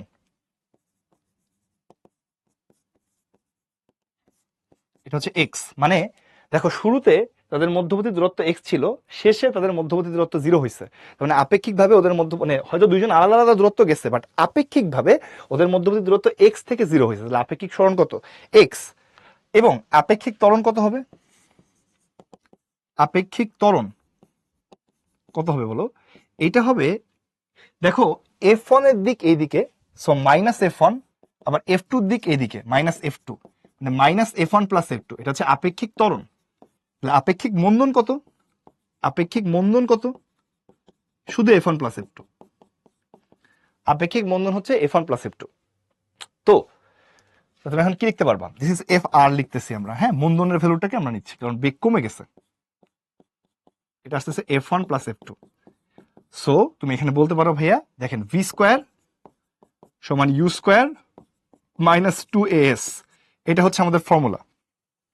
এক্সি লেখো এখানে। তো এখানে আপেক্ষিক শেষ বেগ হচ্ছে 0, আপেক্ষিক আদি বেগ হচ্ছে u1 মাইনাস u2 স্কোয়ার আর 2, বা আরেকটা লাইন করে ফেলি ভাই, একটা লাইন ছোট করে লিখি, ur square minus 2 fr x। So তুমি এটাকে ডান পাশের থেকে এই পাশে নিয়ে আসলে কি হবে দেখো, ur square equal to 2 fr x। এখান থেকে তুমি লিখতে পারো ভাইয়া u1 মাইনাস u2 স্কোয়ার আপেক্ষিক 2 f1 প্লাস f2 x। প্রমাণিত। এটা বেসিক্যালি ভাইয়া ভি স্কোয়ার সমান ইউ স্কোয়ার প্লাস 2as বসানো, জাস্ট আপেক্ষিক বেগ দিয়ে। দেখো তো বুঝতে পারছো কিনা? আপেক্ষিক বেগ দিয়ে তাহলে তোমরা করতে পারো, তবে এটা বোর্ড পরীক্ষায় করো না, তাহলে নাম্বার দিবে না। তবে হচ্ছে তোমরা বোর্ড পরীক্ষায় আসলে এভাবে দুইটা আলাদা আলাদা শর্ত দিয়ে করবা। আর যদি তোমার অ্যাডমিশন পরীক্ষা আসে ইউ হ্যাভ আপেক্ষিক বেগ, কারণ ভাই দুইটা বেগ জিনিস আছে। তো নর্মালি দুইটা ট্রেন হলে আমরা কি করছিলাম মনে আছে, যার বেগ কম তাকে স্থির করে ফেলছিলাম। স্থির করলে এর আপেক্ষিক বেগ কত ছিল, u1 মাইনাস u2। শেষ বেগ কি, 0, কেন? কারণ লাস্টে তাদের বেগ সমান হয়ে গেছে এটা। এবার আপেক্ষিক ত্বরণ কি দেখো, এদিক পজিটিভ ধরছিলাম, তাহলে এটার রেসপেক্টে কি f1 মাইনাস f2, বা f1টা আসলে negative, minus f1 minus f2, তাহলে মাইনাস f1 মাইনাস f2 হলে মাইনাস f1 প্লাস f2, এটা হচ্ছে ত্বরণের মান। তাহলে মন্দনের মান শুধু f1 প্লাস f2, তাহলে ভি স্কোয়ার সমান u square minus 2as, minus বসাইছি কেন, মন্দন তাই। তাহলে এইটা থেকে এই শেষ বেগটা শূন্য বসাই দিলেই এরকম একটা রেজাল্ট চলে আসে। এটাকে জাস্ট এক পাশে নিয়ে আসলে ইউআর স্কোয়ার সমান এটা চলে আসে, কিন্তু জাস্ট মান বসাই দিয়ে শেষ। ঠিক আছে, এটা করতে পারলে খুবই ভালো হইতো বোর্ডে, কিন্তু এটা করা যাবে না। ঠিক আছে, তবে তুমি এটা মনে রাখতে সিস্টেম হিসেবে এটা অ্যাপ্লাই করতে পারো যে ভাই এটা ইউ স্কোয়ার আর এখানে 2as আছে, আর কিছু না। ঠিক আছে, টান। দেখো এখন সবার কাছে ক্লিয়ার কিনা, কই গেল সবাই? এই ম্যাথটা আমরা করলাম, এটা কিন্তু এত ইম্পর্টেন্ট না, এটা কিন্তু পরীক্ষায় খুব একটা আসে না। কেউ স্কিপ করো না, বাট কেউ হচ্ছে এটা আগেরটার মতো এটা গুরুত্বপূর্ণ না, এটা খেয়াল রাখবা। দেখো তোমাদের এখানে একটা অঙ্ক আছে, এই অঙ্কটার মধ্যে বলা হয়েছে যে ছবির মধ্যে দেখো একটা ট্রেন আছে যার বেগ হলো কত, 80 মিটার পার সেকেন্ড। সেটা যে মন্দন ক্রিয়েট করছে, দিস ইজ মন্দন, এটা হলো 2। এরা 150 মিটার দূরত্বে থাকা অবস্থায় একজন আরেকজনকে দেখতে পাইছে। ওইটার বেগও একই দিকে ছিল, সেটা হলো 20। ইউ2 এর মান কত দেওয়া আছে, 20। তো বলা হয়েছে যে f2 এর মান, f2 হচ্ছে ত্বরণ, f2 কি ত্বরণ, কত হইতে হবে। তো তুমি কি জানো, তুমি জানো হচ্ছে u1 মাইনাস u2 স্কোয়ার, একই দিকের জন্য। প্রশ্ন দেখো কি আছে, একই দিকে গতিশীল, সূত্র কি ছিল কোন রকম এড়ানোর জন্য, 2f1 প্লাস f2 x। বসায় দাও, 80 minus 20 whole square 2 plus f2 into 150। মান বসাই দিলেই শেষ। মান বসায় দাও, কত, 60 স্কোয়ার ডিভাইড বাই 300, তাহলে 12 আসে। তাহলে 2 প্লাস f2 এর মান আসে 12। এই যে 12 ইকুয়াল টু আসে কত, 2 প্লাস f2 এর মান। এখান থেকে তুমি বলতে পারো ভাই তাহলে f2 এর মান আসে 10 metre per second square, 10 metre per second square. Done, এটা কিন্তু আমাদের আনসার। তাহলে দ্বিতীয় ট্রেনের ত্বরণটা হচ্ছে 10। শেষ। এটা কিন্তু বোর্ড পরীক্ষা আসলে তোমাদের হচ্ছে আগেরটার মতো করে করতে হবে। হ্যাঁ, আমি জাস্ট এই প্রসেসে করতে হবে। আর অ্যাডমিশন আসলে তুমি এইভাবে করতে পারো, হ্যাঁ সেভাবে করলেই হবে। জাস্ট হচ্ছে আমাদের এখানে এমসিকিউর জন্য আমরা কিন্তু ডিরেক্টলি এই সূত্রটা অ্যাপ্লাই করতে পারবো। অনেকে অলরেডি বের করে ফেলছো, ভেরি গুড। আজকের হেভি লিফটিং শেষ। আজকের ক্লাসে যেটা কঠিন ছিল সেই অংশটা তোমরা সবাই বুঝে গেছো। সো আমরা এখন পরবর্তীটাতে চলে যাচ্ছি। এখন খুবই সহজ জিনিসপত্র আছে, যে ভাইয়া দেখেন এইটা তোমাদের খুব পছন্দের সূত্র, টি-তম সেকেন্ডে অতিক্রান্ত দূরত্ব। তো এইটার আইডিয়াটা আসলে কি, আইডিয়াটা আসলে এরকম যে ধরো আমরা এখান থেকে যাত্রা শুরু করছি, এখানে আমাদের আদিবেগ শূন্য না, এখান থেকে আমি যাত্রা শুরু করছি, এখান থেকে টাইম কাউন্ট করা শুরু করছি। এখানে একটা বেগ আছে, মানে যাত্রা শুরু করিনি, আরো আগে হয়তো যাত্রা শুরু করছি, এখান থেকে টাইম কাউন্ট করা শুরু হয়েছে। ধরো একটা ট্রেন আছে বা কিছু একটা আছে যেটা টোটাল 5 সেকেন্ড ধরে আমি অবজার্ভ করছি। তো ধরো 5 সেকেন্ডে এইটার টোটাল অতিক্রান্ত দূরত্ব হচ্ছে S5 নাম দিলাম, 5 সেকেন্ডের টোটাল যতটুকু গেছে। আর তার আগের সেকেন্ড কোনটা, তার আগের সেকেন্ড হচ্ছে 4 সেকেন্ড, মানে 5 থেকে 1 সেকেন্ড কম, সেটাতে তার টোটাল অতিক্রান্ত দূরত্বকে আমরা S4 নাম দিলাম। তাহলে 5 সেকেন্ডে টোটাল এতটুকু গেছে, 4 সেকেন্ডে টোটাল এতটুকু গেছে, এটা হচ্ছে টোটাল। টোটাল 5 সেকেন্ডে কতটুকু গেছে, টোটাল, এটা হচ্ছে টোটাল, এটাকে আমরা 4 নাম দিলাম। তাহলে তুমি বলতে পারো ভাই এটা 4 সেকেন্ড শেষ হয়েছে 5 সেকেন্ড পর্যন্ত, এটা হলো পঞ্চম সেকেন্ড যেটা আছে এই সেকেন্ডে অতিক্রান্ত দূরত্ব এস ফিফথ। এই পঞ্চম সেকেন্ডে অতিক্রান্ত দূরত্ব তুমি কিভাবে বের করবা? যে ভাই দেখেন, এই 5 সেকেন্ডের টোটাল যতটুকু গেছে তার থেকে আপনার 4 সেকেন্ডে যতটুকু গেছে যদি আপনি বিয়োগ করে দেন, তাহলে আপনি পঞ্চম সেকেন্ডের অতিক্রান্ত দূরত্ব পেয়ে যাবেন। এস ফিফথ কি হলো? দেখো এখান থেকে আমি চিন্তা করতেছি, টাইম কাউন্ট করা শুরু করছি। এখান থেকে 5 সেকেন্ড ধরে ট্রেনটা মনে করো এত দূর গেছে, তাহলে এটা 5 সেকেন্ডের টোটাল অতিক্রান্ত দূরত্ব। 4 সেকেন্ড ধরে ট্রেনটা মনে করো এত দূর গেছিল, তার মানে এটা 4 সেকেন্ডের টোটাল অতিক্রান্ত দূরত্ব। তাহলে এখান থেকে শুরু করে এই পর্যন্ত এই পুরো দূরত্বটুকু কি ভাইয়া পঞ্চম সেকেন্ডে, মানে 4 সেকেন্ড শেষ হয়েছে, সেখান থেকে 5 সেকেন্ড শেষ হয়েছে, এর মধ্যে যে দূরত্বটা এটাকে আমরা বলি ফিফথ সেকেন্ডে কতটুকু দূরত্ব গেছে, এটাকে লেখা হয় এস ফিফথ। এটা কিভাবে পাবা ভাই? টোটাল দূরত্ব দুইটা বাদ দিয়ে দিলেই আমরা এস ফিফথ পেয়ে যাবো। তাহলে এইটার জন্য আমরা একটা ফর্মুলা জেনারেট করতে চাচ্ছি। তোমরা সবাই এই ফর্মুলাটা জানো। যে দেখো ভাইয়া, যে ঘটনাটা আসলে কি, যে আবার যদি আমি এটা এরকম ভাবে করি, যে একটা জিনিসকে আমি এখান থেকে অবজার্ভ করা শুরু করছি, সো আমার রেসপেক্টে এখানে হচ্ছে আমাদের টাইম 0। তাহলে এখান থেকে টি সময় পরে গিয়ে এটা যে ডিস্টেন্স ট্রাভেল করছে সেই ডিস্টেন্সকে আমরা এস নাম দিচ্ছি। এটা হচ্ছে টোটাল ডিস্টেন্স ট্রাভেলড টি সময়। আর তার আগের সেকেন্ড যেটা আছে, আগের সেকেন্ড ধরো এটা T-1, এই সেকেন্ডে টোটাল যে ডিস্টেন্স ট্রাভেল করছে এটা হলো ST-1। তাহলে এইটা হলো টি সেকেন্ডের টোটাল, এটা হচ্ছে T-1 সেকেন্ডের টোটাল। এগুলো বের করবা কিভাবে ভাই? ফর্মুলা তো খুব ইজি। টি সেকেন্ডের টোটাল বের করার জন্য এটা হবে ইউটি প্লাস হাফ এটি স্কোয়ার। এটা হচ্ছে টি সেকেন্ডের টোটাল দূরত্ব যতটুকু গেছে। আর তার আগের সেকেন্ড পর্যন্ত, মানে T-1 সেকেন্ড পর্যন্ত, 1 সেকেন্ড আগ পর্যন্ত টোটাল ডিস্টেন্স ট্রাভেল কত? জাস্ট এখানে টি এর জায়গায় কি বসবে? T-1, তাই না? এটা হচ্ছে টোটাল। তাহলে এখান থেকে শুরু করে এই পর্যন্ত এটা হলো টি তম সেকেন্ডে কতটুকু ডিস্টেন্স গেছে, টি তম সেকেন্ডে। এটাকে কখনো এরকম লেখা হয় টিএথ এভাবে লেখে। আবার এটা লিখতে বেশি টাইম লাগে বলে অনেকে STH লিখে দেয়। সো দুইটা লিখলেই, একটা লিখলেই হবে ST হাইপেন দিয়ে টিএথ, অথবা STH এভাবে লিখলেও হয়। তো এটা জাস্ট তুমি যে কোনো একটা লিখলেই হবে। সো এই STH এর মানটা তুমি কিভাবে পাবা? যে ভাই দেখেন, এই যে টি সেকেন্ডে টোটাল যতটুকু গেছে তার থেকে তার আগের সেকেন্ড পর্যন্ত যতটুকু গেছিল বিয়োগ করে দিলেই হবে। সো ওই দুটা বিয়োগ করে দিলে দিন শেষে যে রেজাল্টটা আসবে আমি তোমাকে একটু লিখে দিচ্ছি। STH এর ভ্যালুটা তোমরা সবাই জানো, u plus half a two T-1। এটা জাস্ট বিয়োগ করে দিবা ওই দুটা, দেখবা যে অটোমেটিক রেজাল্ট এটা আসছে। এটা তোমরা ফিজিক্সে যেহেতু পড়ছো, আমরা এটাকে আরেকবার করে করে দেখাচ্ছি না, জাস্ট আইডিয়াটা দিয়ে দিলাম যে কিভাবে জিনিসটা আসে। যে টি তম সেকেন্ডে, মানে লাস্ট একটা সেকেন্ড আছে, ওই সেকেন্ডটাতে কতটুকু দূরত্ব গেছে বের করার জন্য টোটালটা থেকে আগেরটা এই দুটো বিয়োগ করে দিলেই হবে। বিয়োগ করে দেখবা রেজাল্ট আসছে u plus half a two T-1। তো আমরা ত্বরণকে জাস্ট এফ দিয়ে লিখতেছি। দেখো তো এটা তোমাদের সবার মনে আছে কিনা দেখি জানো। এই অঙ্ক কিন্তু ভাইয়া বাচ্চাদের ম্যাথ, এগুলো সব হচ্ছে কি বিএম, মানে বাচ্চাদের ম্যাথ। ঠিক আছে, এগুলো মোটামুটি কি বাচ্চাদের ম্যাথ, বাচ্চাদের সূত্র। বাট এই সূত্রগুলোতে তোমার হচ্ছে আমার ভুল হয় কোথায়? ভুল হয় হচ্ছে তোমরা প্রশ্ন পড়ো না যেখানে। যদি তোমরা মনে করো যে আমি প্রশ্ন পড়তেছি না ঠিক মতো, আমি তাড়াতাড়ি পার করতে যাচ্ছি, তখন তোমাদের ভুলটা হয়। তো প্রশ্নে দেখবা যে মনে করো 10 সেকেন্ডে কথা লেখা আছে, 10 সেকেন্ডে লেখা আছে নাকি 10-এর সাথে একটা ম আছে? যদি দেখো ম আছে তাহলে তোমরা জানো সবাই, তাহলে ভাই S10th বের করতে বলছে। আর যদি 10 সেকেন্ডে লেখা থাকে তাহলে 10 সেকেন্ডের টোটাল বের করতে বলছে। এইটা একটু খেয়াল রাখবা যে ম আছে নাকি ম নাই। ঠিক আছে, ওকে। তো দেখো একটা কণা কি বলা হয়েছে, 5 মিটার/সেকেন্ড স্কোয়ার সুষম ত্বরণে চলে। ত্বরণের মানটা দেয়া আছে এখানে, সরলরেখা বরাবর চলতেছে। এর আদিবেগ হইল তোমার 3 মিটার/সেকেন্ড। প্রশ্নে বলছে দশম ম আছে, সেকেন্ডে অতিক্রান্ত দূরত্ব কত, S10th কত, এটা হলো কোয়েশ্চেন। আর এখানে বলা হয়েছে স্থির অবস্থা থেকে একটা কণা পঞ্চম ম আছে, সেকেন্ডে 18 মিটার গেছে, দিস ইজ S5th। বলছে যে 10 সেকেন্ড, এখানে কিন্তু ম নাই, S10 কত। সো দুইটা অঙ্কই একই রকম, বাট খেয়াল রাখবা যে কি দেয়া আছে। তাহলে এখান থেকে তোমার ইউ দেয়া আছে, তারপরে তোমার কি দেয়া, এফ দেয়া আছে। S10th বের করতে বলছে। S10th এর সূত্র কি হবে, u plus half a 2t minus 1, এটা হলো সূত্র।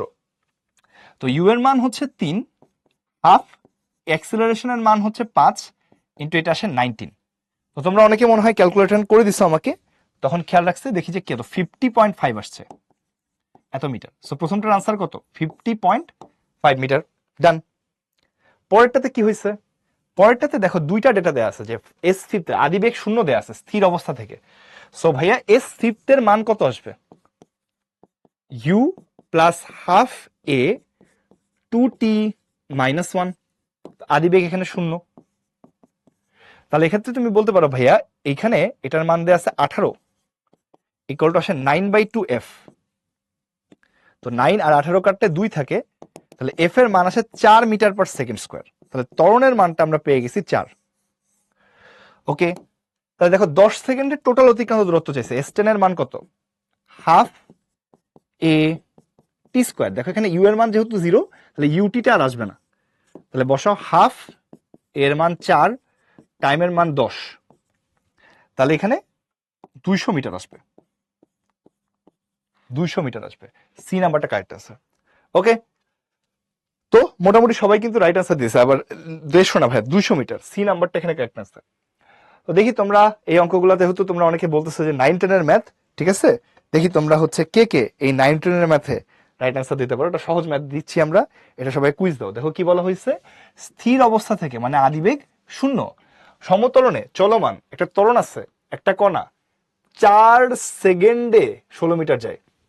এটা এখানে কিন্তু কি দেয়া, টোটাল দূরত্ব দেয়া, টোটাল 4তম কিন্তু বলে নাই, টোটালটা দেয়া। বলছে যে 5ম সেকেন্ডে এখানে ম আছে, এস ফিফথ কত?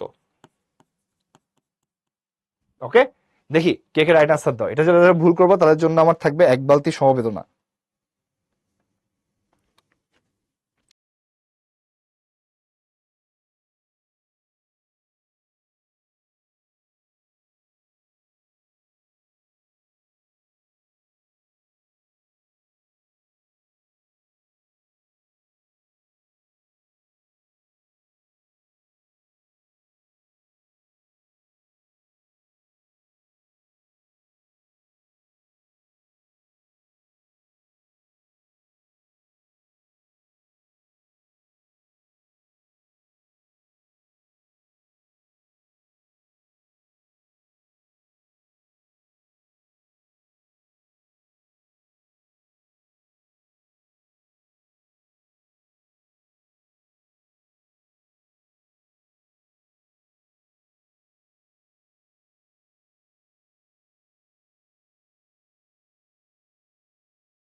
ওকে, কুইজটা কিন্তু আর 5 সেকেন্ড লাগবে। 5 4 3 2 1, টাইমস আপ। দেখো আমরা কুইজটা এন্ড করে দিচ্ছি, রেজাল্ট তোমাদের সাথে শেয়ার দেওয়ার আগে আমরা চলো দেখি যে এটার আনসার কি হবে। দেখো 4 সেকেন্ডে, এটা কিন্তু টোটাল দূরত্ব দিয়ে দিছে, আদিবেগ শূন্য, তাহলে 4 সেকেন্ডের টোটাল দূরত্ব কি হবে? হাফ এ টি স্কোয়ার, রাইট? তাহলে এখানে টি এর মান 4, তাহলে এটা দেওয়া আছে তোমার হলো 4 সেকেন্ডে 16 মিটার। হাফ ত্বরণটা আমাদের জানা নেই, আর টি এর মান 4 স্কোয়ার। তো তোমরা এই যে 16 আর এই 4 স্কোয়ার কাটলে এফ এর মান আসে কত? এফ এর মান আসে হচ্ছে 2 মিটার পার সেকেন্ড স্কোয়ার। তাহলে ত্বরণের মানটা আমরা পেয়ে গেছি এখান থেকে। তাহলে বলছে 5ম সেকেন্ডে, 5তম সেকেন্ডে এখানে এস ফিফথ কত হবে? এটা হলো u plus half a 2t minus 1, টাইমের মান এখানে কিন্তু 5, তাহলে হাফ 0 বাদ, এটার মান 2 ইকুয়াল টু এখানে এখানে কত আসছে? 9। তাহলে দেখো রেজাল্ট আসছে 9 মিটার, ঠিক আছে? তাহলে এ হচ্ছে এখানে কারেক্ট আনসার। তাহলে হচ্ছে দেখি সবার আগে রাইট আনসার কে দিছে। আবারও সবার আগে রাইট আনসার দিছে হিমেল, তারপরে আদ্রিতা, তারপরে আহনাফ, তারপরে অথই, আশিস, তুজা, তারপরে বুশরা, তারপরে অঙ্কিতা, সিয়াম এবং তাসিন। এই কজন কিন্তু রাইট আনসার সবার আগে দিছে। আর যারা যারা রাইট আনসার দেয় নাই, তোমরা সবাই 3 ইডিয়টস দেখছো না? 3 ইডিয়টস এর মধ্যে পড়ে না যে প্রিন্সিপাল চিঠি লেখে না আম্মা আব্বার কাছে, বাড়ি খেত কে সাথ আপকো সূচিত কর রহা হুঁ কি আপকা বেটা গলত রাস্তে পে হ্যায়। তাদের জন্য হচ্ছে উদ্ভাস থেকে এরকম একটা চিঠি পাঠানো উচিত। যাই হোক, দেখা যাক। তাহলে সবার আগে রাইট আনসার দিছে। আর আরো অনেকে বলছে যে আফনান 13, তারপরে হচ্ছে নাফি হচ্ছে 24, অয়ন হচ্ছে 31, আর তারপরে হচ্ছে তোমার তামিম 11, সুদীপ্ত হচ্ছে 18, নাভিলা 12, রোমানা 23, তারপরে আফিয়া বলছে 25 আর সামিয়া বলছে 19, জিহাদুল বলছে 12, আব্দুল্লাহ বলছে 29, নাহিদ বারবার জিজ্ঞেস করছে ভাই 0.7 সেকেন্ডে পসিবল কি হবে।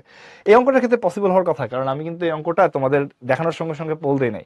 আমি কিছুক্ষণ ধরে তোমাদেরকে পড়ছি, কোয়েশ্চেনটা লিখছি, ওইগুলা তার মধ্যে অনেকে ক্যালকুলেশন করে জাস্ট প্রেস করার জন্য বসেছিল আর কি। অন্য অঙ্কের ক্ষেত্রে অনেক সময় আন্দাজে হতে পারে, বাট এই অঙ্কের ক্ষেত্রে হওয়ার কথা। ওকে, হিমেল 2বার আজকে ফার্স্ট হয়েছে, হিমেল আজকে খাওয়ানো উচিত আমাদের। আচ্ছা ওকে, চলো তাহলে আমরা এটা বুঝলাম। তো এখান থেকে কিন্তু আমাদের ভাইয়া রিটেন প্রশ্ন আসে, মানে খুবই সিম্পল রিটেন প্রশ্ন আসে, বাট আসে যে একটা বিন্দু থেকে সমতরণে সরলরেখা বরাবর চলে 12 সেকেন্ডে 72, মানে 12তম ম আছে 72 এবং 20তম তম বা শুধু ম 12 সেন্টিমিটার দূরত্ব অতিক্রম করে। আদিবেগ কত, ত্বরণ কত? দেখো এখানে আদিবেগ ত্বরণ দুইটাই আছে বলছে। তাহলে এখানে বলা হয়েছে যে S12 এটা কত হবে, 72। আর একটা কথা বলা আছে কি, S20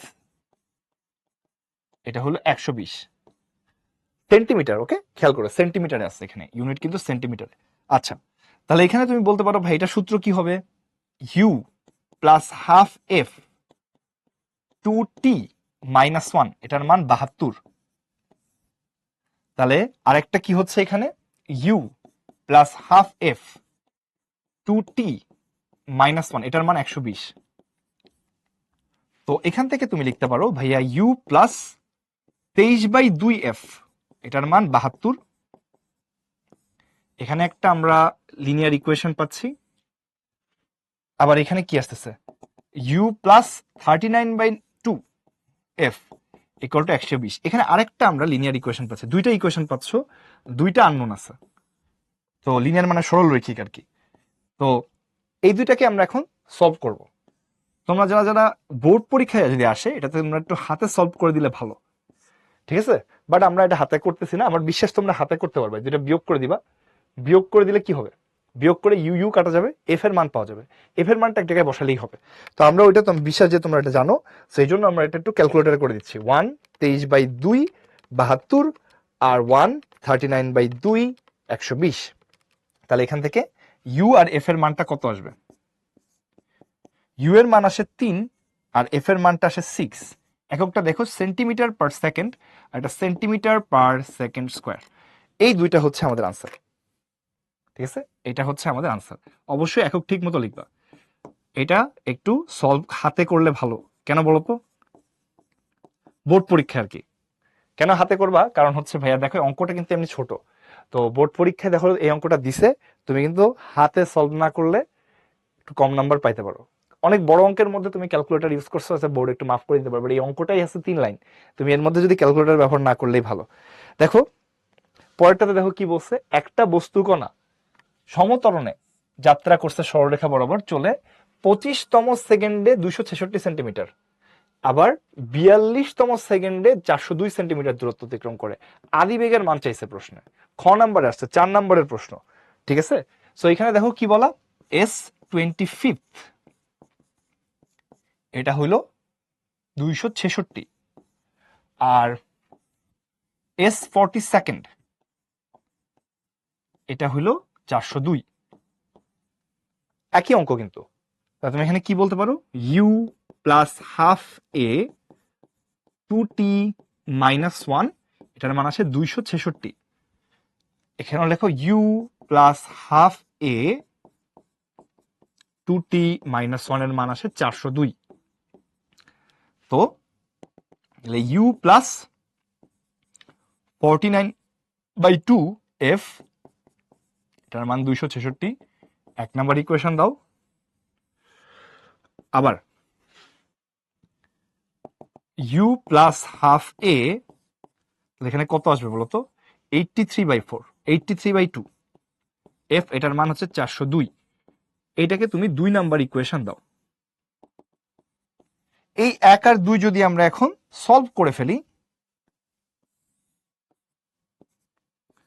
এটা কিন্তু অবশ্যই হাতে সলভ করবা, ঠিক আছে? তাহলে এই ক্ষেত্রে আমরা কি পাবো, আমরা ইউ এর মানটা পেয়ে যাবো, ইভেন ত্বরণের মানটাও পেয়ে যাবো, তবে প্রশ্নে ত্বরণ চায় নাই, ঠিক আছে। 149/2, 266, 183/2, 402, তাহলে এটা আসবে 70, আর একটা আসতেছে কত, 8। অবশ্যই একক ঠিক মতো লিখবে, এখানে কিসে আছে, সেন্টিমিটার, তাহলে এখানে তুমি লিখবে যে সেন্টিমিটার পার সেকেন্ড, সেন্টিমিটার পার সেকেন্ড স্কোয়ার। তো প্রশ্নে শুধুমাত্র আদিবেগ চাইছে, তাহলে এখানে এটাই আনসার।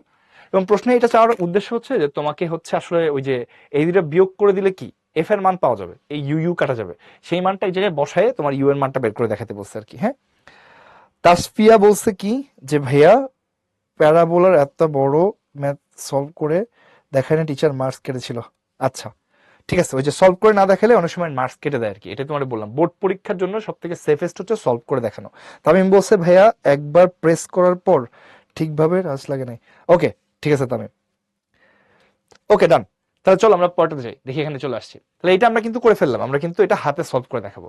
সো নাও আমরা কিন্তু এসটি আমরা করে ফেলছি, আশা করতেছি তোমরা এটা পারবা।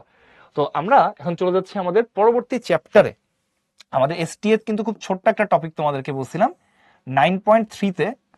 তো তোমাদের ইয়াতে প্যারালাল টেক্সটের 9.4ও হতে পারে, এক্স্যাক্টলি আমার খেয়াল নেই।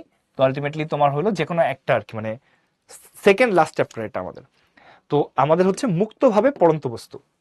তো মুক্তভাবে পড়ন্ত বস্তু আসলে কি জিনিস, what is the free falling object, free falling object, what is the definition, এটার সংজ্ঞা কি? সংজ্ঞা হইল তোমার হইল কি বলো, সেটা হইল তোমার ইয়া only working acceleration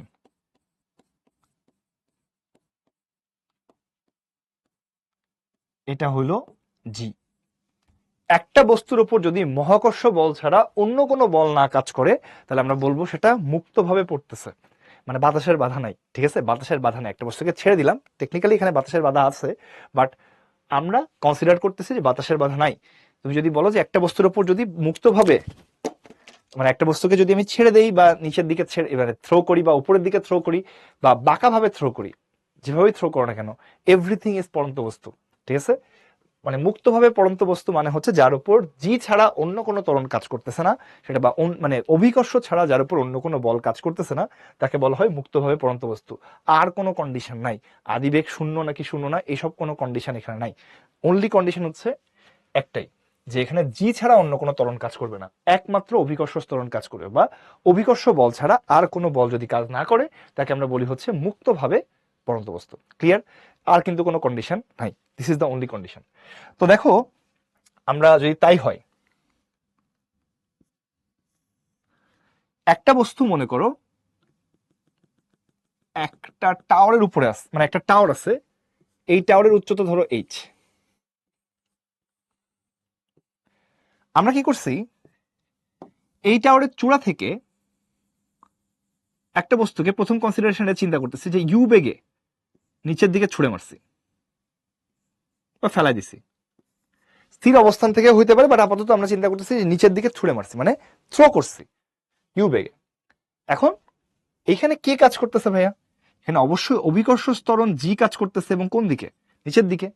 এবং জি এর কারণে প্রতি সেকেন্ডে এটার বেগ 9.8 মিটার পার সেকেন্ড করে বাড়বে। তাহলে এইটা ধরো এখানে ইনিশিয়ালি টাইমের মানটা 0 ছিল, এখান থেকে আমরা শুরু করছি, এখান থেকে বস্তুটা আস্তে আস্তে আস্তে আস্তে আস্তে আস্তে নিচে পড়তেছে, পড়তে পড়তে মনে করো একটা সার্টেন টাইমে গিয়ে বস্তুটা এই জায়গাটাতে আসছে, এই জায়গাটাতে আসছে, এই জায়গায় এসে তার বেগ হয়ে গেছে ধরো ভি, শেষ বেগটা হচ্ছে ভি।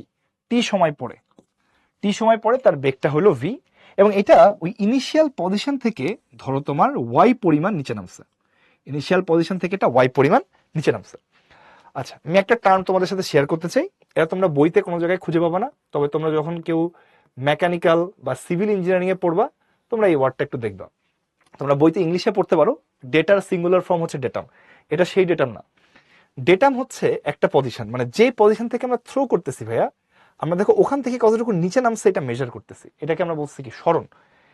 এটাকে ডেটাম হচ্ছে ওয়াই ইকুয়াল টু 0 বিন্দু, বা তুমি বলতে পারো ওয়াই অক্ষের মূল বিন্দু, ওয়াই অক্ষের জিরো বিন্দু, মানে যেই পজিশন দিয়ে আমরা, মানে যেটাকে আমরা রেফারেন্স পয়েন্ট হিসেবে চিন্তা করতেছি সেটাকে বলা হয় ডেটাম। এটা বইতে নাই, এটা জাস্ট আমি তোমাদের ক্লাসে একটু বলে রাখলাম। তোমরা যদি কখনো ইঞ্জিনিয়ারিং সেকশনে যাও তোমরা দেখবে যে এই ওয়ার্ডটা ইউজ করা হয়, যে যেখান থেকে আমরা সবকিছু মেজার করতেছি, যে যেটা আমাদের ওয়াই এর জিরো বিন্দু, এখান থেকে দেখো বস্তুটা নিচে আসতেছে, যদি নিচের দিকে থ্রো করো, এখান থেকে বস্তুটা উপরে যেতে পারছো যদি তুমি উপরের দিকে থ্রো করো। তো যেই পজিশনের রেসপেক্টে তুমি চিন্তা করতেছো যে ভাই এই পজিশন থেকে উপরে যাচ্ছে নাকি নিচে যাচ্ছে, এই সরণটা মেজার করতেছো যেখান থেকে, সেটা আমাদের রেফারেন্স পয়েন্ট, এটা আমাদের জিরো পয়েন্ট। আমাদের একটা কোঅর্ডিনেট সিস্টেম দরকার, তাই না? সেই কোঅর্ডিনেট সিস্টেমের জিরো পয়েন্টটা হচ্ছে বলা হয় ডেটাম। তো জেনারেলি আমরা যেখান থেকে থ্রো করি সেটাকে আমরা ডেটাম বলি। ডেটাম কি বললাম? ওয়াই ইকুয়াল টু জিরো যে বিন্দুতে কনসিডার করা হচ্ছে।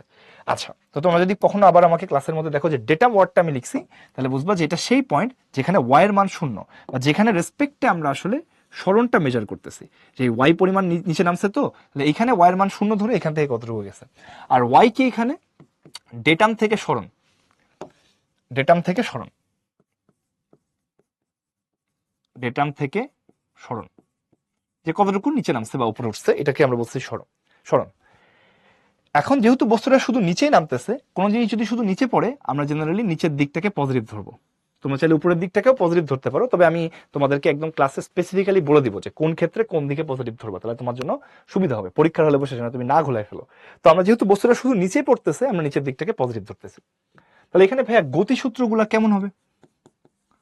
গতিসূত্রগুলা কেমন হবে? দেখো এটা কিন্তু নিউটন আসার পরে হয়েছে এই গতিসূত্রগুলা, তাই না? এক নাম্বার কি? এক নাম্বার হলো ভি সমান ইউ প্লাস জিটি। দেখো যেহেতু বস্তুটা নিচে পড়তেছে, এই জায়গায় এসে তার বেগের দিক নিচের দিকে, আদি বেগ ছিল নিচের দিকে, আবার জিও নিচের দিকে, তাহলে সব প্লাস হবে। তাহলে এখানে ফর্মুলাতে সব জায়গায় প্লাস থাকবে। দুই নাম্বার কি আসবে? Y equal to u plus v by two t, ত্বরণটা এখানে জি। তিন নাম্বার হচ্ছে কত? Y equal to u t plus half g t square, just ত্বরণের জায়গায় কি বসবে এখন? জি। চার নাম্বার দেখো ভি স্কোয়ার সমান u square plus two g y. পাঁচ নাম্বার দেখো ওয়াই টিএথ, এটা যদিও গতিসূত্র না, মানে ওইটার সাথে চলে আসতেছে, u plus half g two t minus one. এটা হলো তোমার কি নর্মাল গতিসূত্রগুলা। পার্থক্য কি হয়েছে ভাইয়া? এই জায়গাটাতে ত্বরণের জায়গায় জি বসাইছি আর সরণের জায়গায় ওয়াই বসাইছি। ঠিক আছে, ত্বরণের জায়গায় জি বসাইছি আর সরণের জায়গায় ওয়াই বসাইছি। এবং জি যেহেতু নিচের দিকে, আমরা নিচের দিক পজিটিভ ধরছি, সব জায়গায় সবকিছুই নিচের দিকে আছে, তাই সব পজিটিভ আসতেছে। তাহলে এখানে যদি আদিবেগ শূন্য হইতো, আদিবেগ যদি শূন্য হইলে সেই ক্ষেত্রে আমাদের গতিসূত্রটা কি হইতো?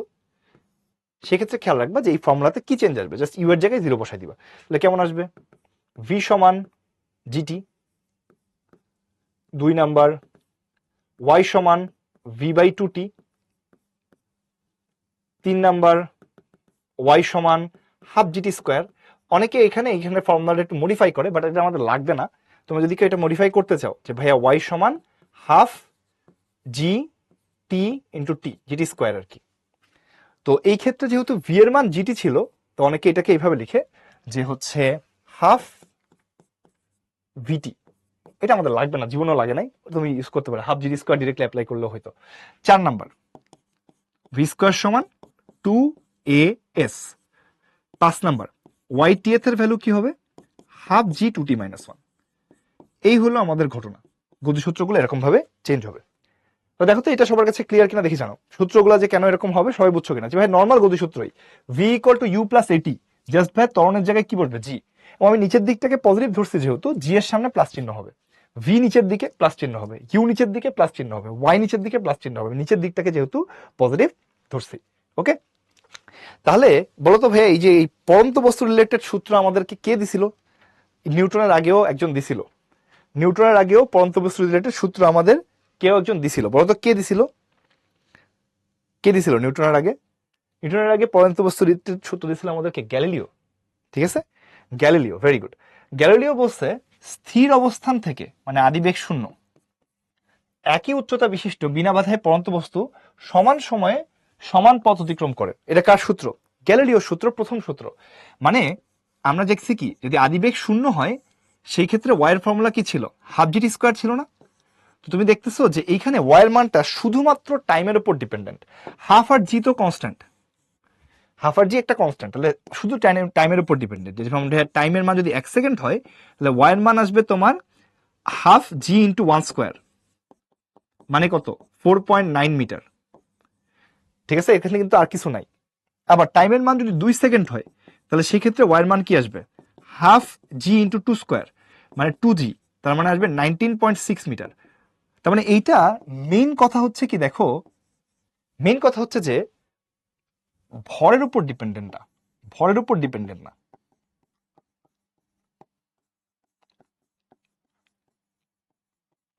ভরের উপর ডিপেন্ডেন্ট না, এইটা হলো এখানে মেইন কথা।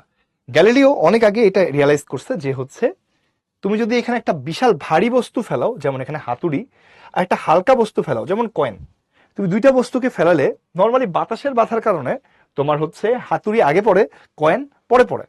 কিন্তু তোমার হইলো গ্যালিলিও রিয়ালাইজ করছে যদি বাতাস না থাকতো, আমি যদি শূন্যের মধ্যে এটাকে ফেলতে পারতাম, শুধুমাত্র জি কাজ করতেছে, তাহলে হচ্ছে এই দুইটাই সমান সময় পড়বে। এটা বাতাসের বাধার জন্য তোমার এই হালকা বস্তুটা একটু দেরি করে পড়ে, বাতাসের বাধা ওখানে বেশি যায়, আর এখানে বাতাসের বাধাটা কম, ওরা বেশি রেজিস্ট করতে পারে, এবং এটা আগে পড়ে। সো গ্যালিলিও প্রথমে যে জিনিসটা রিয়ালাইজ করছে যে আমাদের ভারী বস্তু হোক হালকা বস্তু হোক, সব বস্তু একই সময় নিচে পড়ে, এখানে তোমার কোনো রকম সম্পূর্ণরূপে শুধু কিসের টাইমের উপর ডিপেন্ড করে, আর কিছুর উপর ডিপেন্ড করে না। সেকেন্ড যে জিনিসটা সে রিয়ালাইজ করছে উইদাউট নিউটনের সূত্র, সেটা হলো স্থির অবস্থা থেকে বিনা বাধায় পরন্ত বস্তু নির্দিষ্ট সময়ে প্রাপ্ত বেগ ওই সময়ের সমানুপাতিক, সময়ের সমানুপাতিক। মানে কি, তুমি চিন্তা করো ভাইয়া ভি সমান জিটি হওয়ার কথা, যদি ভাইয়া আদিবেগ শূন্য হয়, আদিবেগ শূন্য হলে ভি সমান জিটি হওয়ার কথা। তো জি যেহেতু কনস্ট্যান্ট, তাহলে এখান থেকে গ্যালিলিও বলছে V is proportional to T, V হচ্ছে টাইমের প্রপোর্শনাল। এটা কিন্তু ও নিউটনের সূত্র জানার আগেই বলছে। তো এটার মানে কি, এটার মানে হচ্ছে সমানুপাতিক। মানে কি সমানুপাতিক, মানে অনুপাত সমান, ভি আর জি এর অনুপাতটা সমান। মানে টি ওয়ান সময় পরে তার বেগ যদি ভি ওয়ান হইতো, টি টু সময় পরে তার বেগ যদি ভি টু হইতো, টি থ্রি সময় পরে তার বেগ যদি ভি থ্রি হইতো, অ্যাকর্ডিং টু গ্যালিলিও, তখন যেহেতু নিউটনের সূত্র ছিল না, গ্যালিলিও বলছে ভি ওয়ান আর টি ওয়ানের অনুপাত যা হবে, ভি টু আর টি টুর অনুপাত তাই হবে, ভি থ্রি আর টি থ্রি অনুপাত তাই হবে। আরো যদি সময় মেজার করে এই অনুপাতগুলো সবসময় কি থাকবে, ফিক্স থাকবে। এখন এইটা নিউটনের সূত্রের আগে কেন ইউজফুল ছিল চিন্তা করে দেখো তো। কারণ দেখো তখন কিন্তু তুমি জানতা না ভি সমান ইউ প্লাস এটি, তার তুমি এটা জানতা যে অনুপাতগুলো ফিক্সড। তো মনে করো তুমি এটা বের করলা যে ভাইয়া টাইমের মান যখন 1 সেকেন্ড, তখন তুমি বের করলা বেগের মান আসে 9.8 মিটার পার সেকেন্ড। ধরো তুমি এটা হিসাব নিকাশ করে এক্সপেরিমেন্টাল ডাটা বের করলা,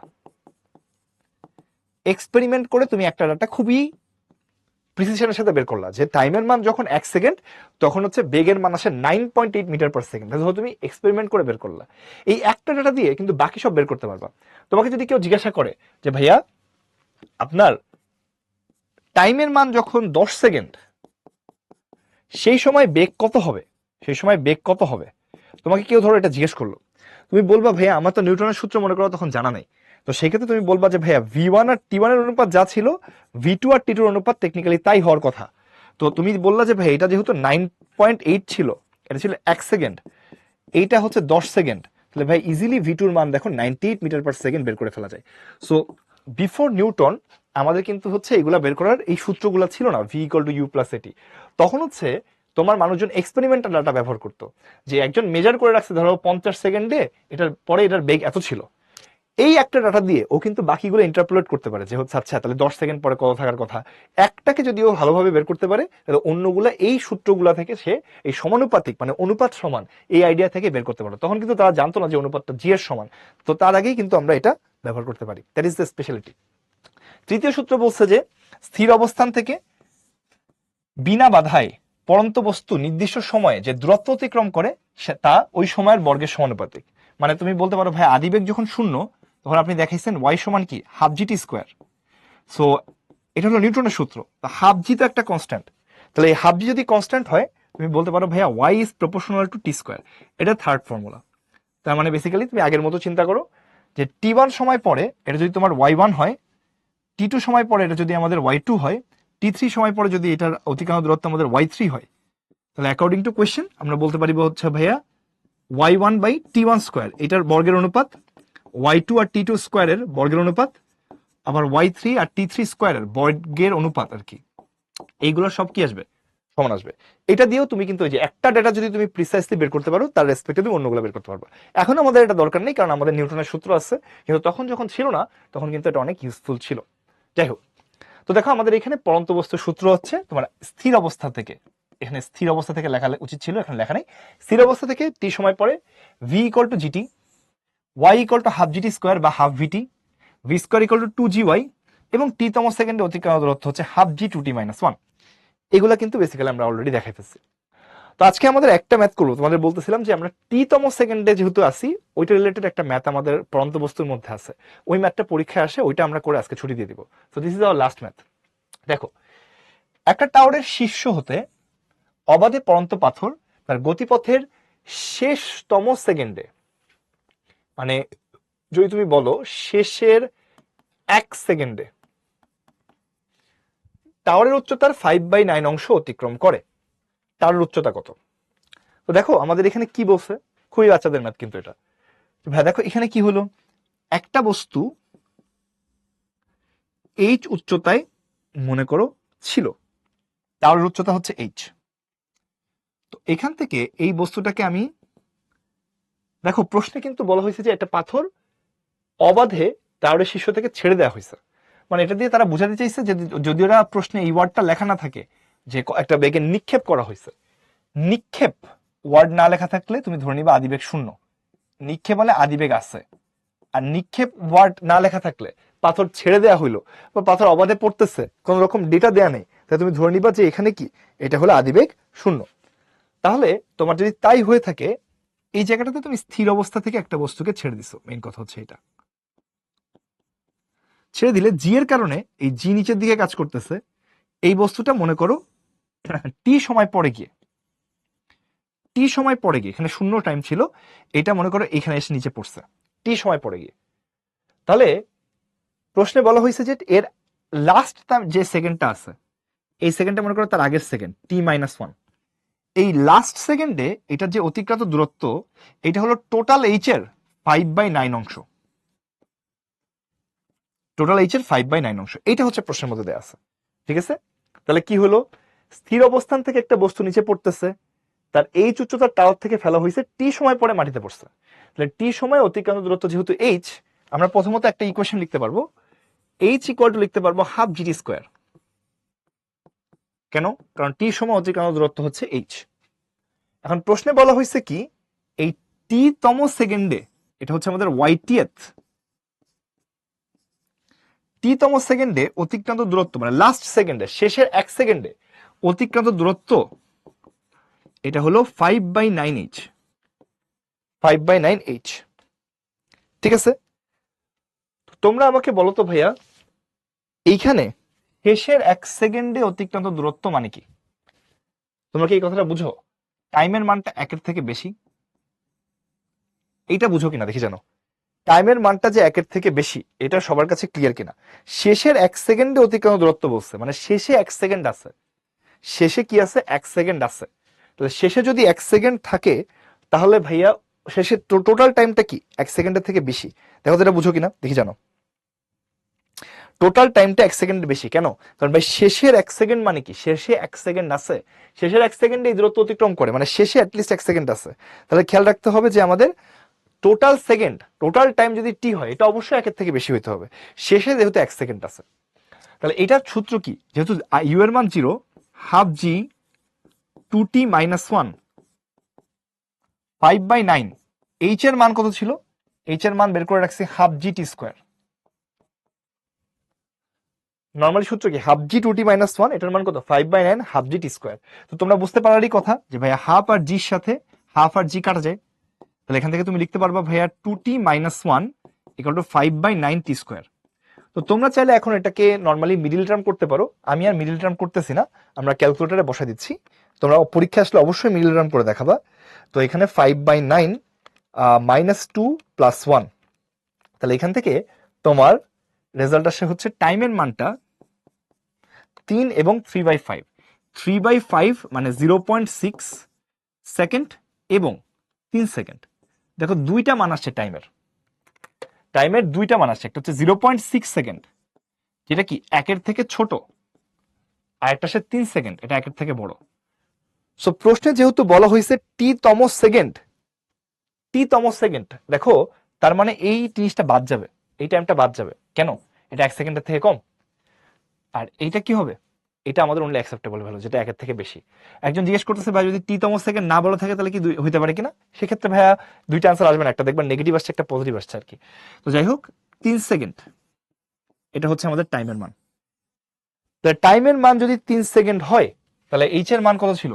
1 নম্বর সমীকরণ থেকে আমরা কি জানি, এইচ এর মান ছিল হাফ জিটি স্কোয়ার। হাফ জির মান কত? হাফ জির মান হলো 4.9, আর টি এর মান কত? 3। হাফ জির মান যে 4.9, আমার বিশ্বাস তোমরা এটা জানো। হাফ হচ্ছে মানে জি এর মান যেহেতু 9.8, তাহলে 4.9 ইন্টু 9, তাহলে আমাদের কত আসতেছে 44.1। তাহলে এইচ এর মান আসে 44.1 মিটার। এটা হচ্ছে আমাদের আনসার, এটা হচ্ছে আমাদের টাওয়ারের উচ্চতা। না, শেষ। দেখো তো সবার কাছে ক্লিয়ার কিনা দেখি জানো। দেখো এটা সবাই বুঝতে পারছো কিনা? টাইম 3 সেকেন্ড এবং 3/5 সেকেন্ড আসছে। 3/5 কিন্তু 1-এর থেকে কম ভাইয়া। প্রশ্নে বলছে শেষতম সেকেন্ডে, মানে শেষের 1 সেকেন্ডে। শেষের 1 সেকেন্ড আছে নাকি, শেষে 1 সেকেন্ড আছে, মানে টোটাল টাইমটা কি, টোটাল টাইম অবশ্যই 1 সেকেন্ডের থেকে বেশি। ওকে, এটা খেয়াল রাখতে হবে ভাইয়া। না জানলে ও ক্যালকুলেটর আছে তো, হ্যাঁ ক্যালকুলেটর দিয়েই তো করলাম। তুমি এটা হাতেও করতে পারো, যে মিডল টার্ম করে এটা করতে পারো, যে 9 দিয়ে গুণ করে মিডল টার্ম করতে পারো। এটা আমি করে দেখাচ্ছি না, এটা আমার বিশ্বাস তোমরা বুঝবা। তো এই জন্য হচ্ছে তোমার এই যে টাইমের মানটা যেটা 1-এর থেকে ছোট আসবে এটা বাদ, যেটা শুধু 1-এর থেকে বড় শুধু সেটাই আমরা নিব। তো বেসিক্যালি হচ্ছে আমাদের এইখানে তাহলে এই যে পরন্ত বস্তুর যে সূত্রগুলো আছে, এই যে এইখানে যেগুলো আমি লিখছি, এগুলো কিন্তু একটু আগে আমি তোমাদেরকে আলাদা করে ছবির মধ্যেও দেখাইছিলাম এবং এটা করে রাখছিলাম। তো কালকে হচ্ছে আমরা এইখান থেকে শুরু করব, এক্স্যাক্টলি এখান থেকে শুরু করব, যে বস্তুকে নিচের দিকে দেওয়া হচ্ছে, আদিবেগ যদি শূন্য হয় তাহলে কি হবে, এই যে আদিবেগ শূন্য হলে কি হবে, আর শূন্য না হলে নর্মাল গতিসূত্র কি আসবে, সেটা কিন্তু আমরা এখানে দেখে ফেলছি। তো আজকে যেহেতু এই যে পরন্ত বস্তুর ক্ষেত্রে আমাদের এই এস টি এর রিলেটেড একটা প্রবলেম আছে, এই একটাই প্রবলেম পরীক্ষা আসে, হয়তো এই জায়গাটায় 5/9 জায়গায় অন্য কোনো ডেটা দেওয়া থাকে বা এরকম কিছু একটা, ওই ডেটা অনুসারে তোমার অঙ্কটা করতে হয়। এক্স্যাক্টলি সেম ম্যাথ, এই ম্যাথগুলো পরীক্ষা যেহেতু আসে এই জন্য হচ্ছে আমরা করতে পারি, এগুলা কিন্তু আমরা মানে কি বলে এই ম্যাথটা এখানে একসাথে করাই দিলাম, কারণ এসটিএফটা হচ্ছে আজকে আমরা পড়াইছি। নেক্সট ক্লাসে আমরা এসটিএফটা পড়াবো না, বাট অন্যান্য যে আমাদের পরন্ত বস্তুর ম্যাথ আছে এটা আমরা করে ফেলবো। আজকে বেসিক্যালি আমাদের দুইটা টপিক, একটা হচ্ছে রেলগাড়ির সংঘর্ষ, একটা হচ্ছে এসটিএফ, আর তার সাথে হালকা একটু আমরা এটা শিখে রাখলাম, কালকে এখান থেকে শুরু করবো। তো আজকে এই পর্যন্তই, সবাইকে অসংখ্য ধন্যবাদ এতক্ষণ ধরে আমাদের সাথে কষ্ট করে ক্লাস করার জন্য। সবাই ভালো থাকেন, সুস্থ থাকেন, আল্লাহ হাফেজ। আর মাত্র বাকি আছে 4টা ক্লাস। আসসালামু আলাইকুম।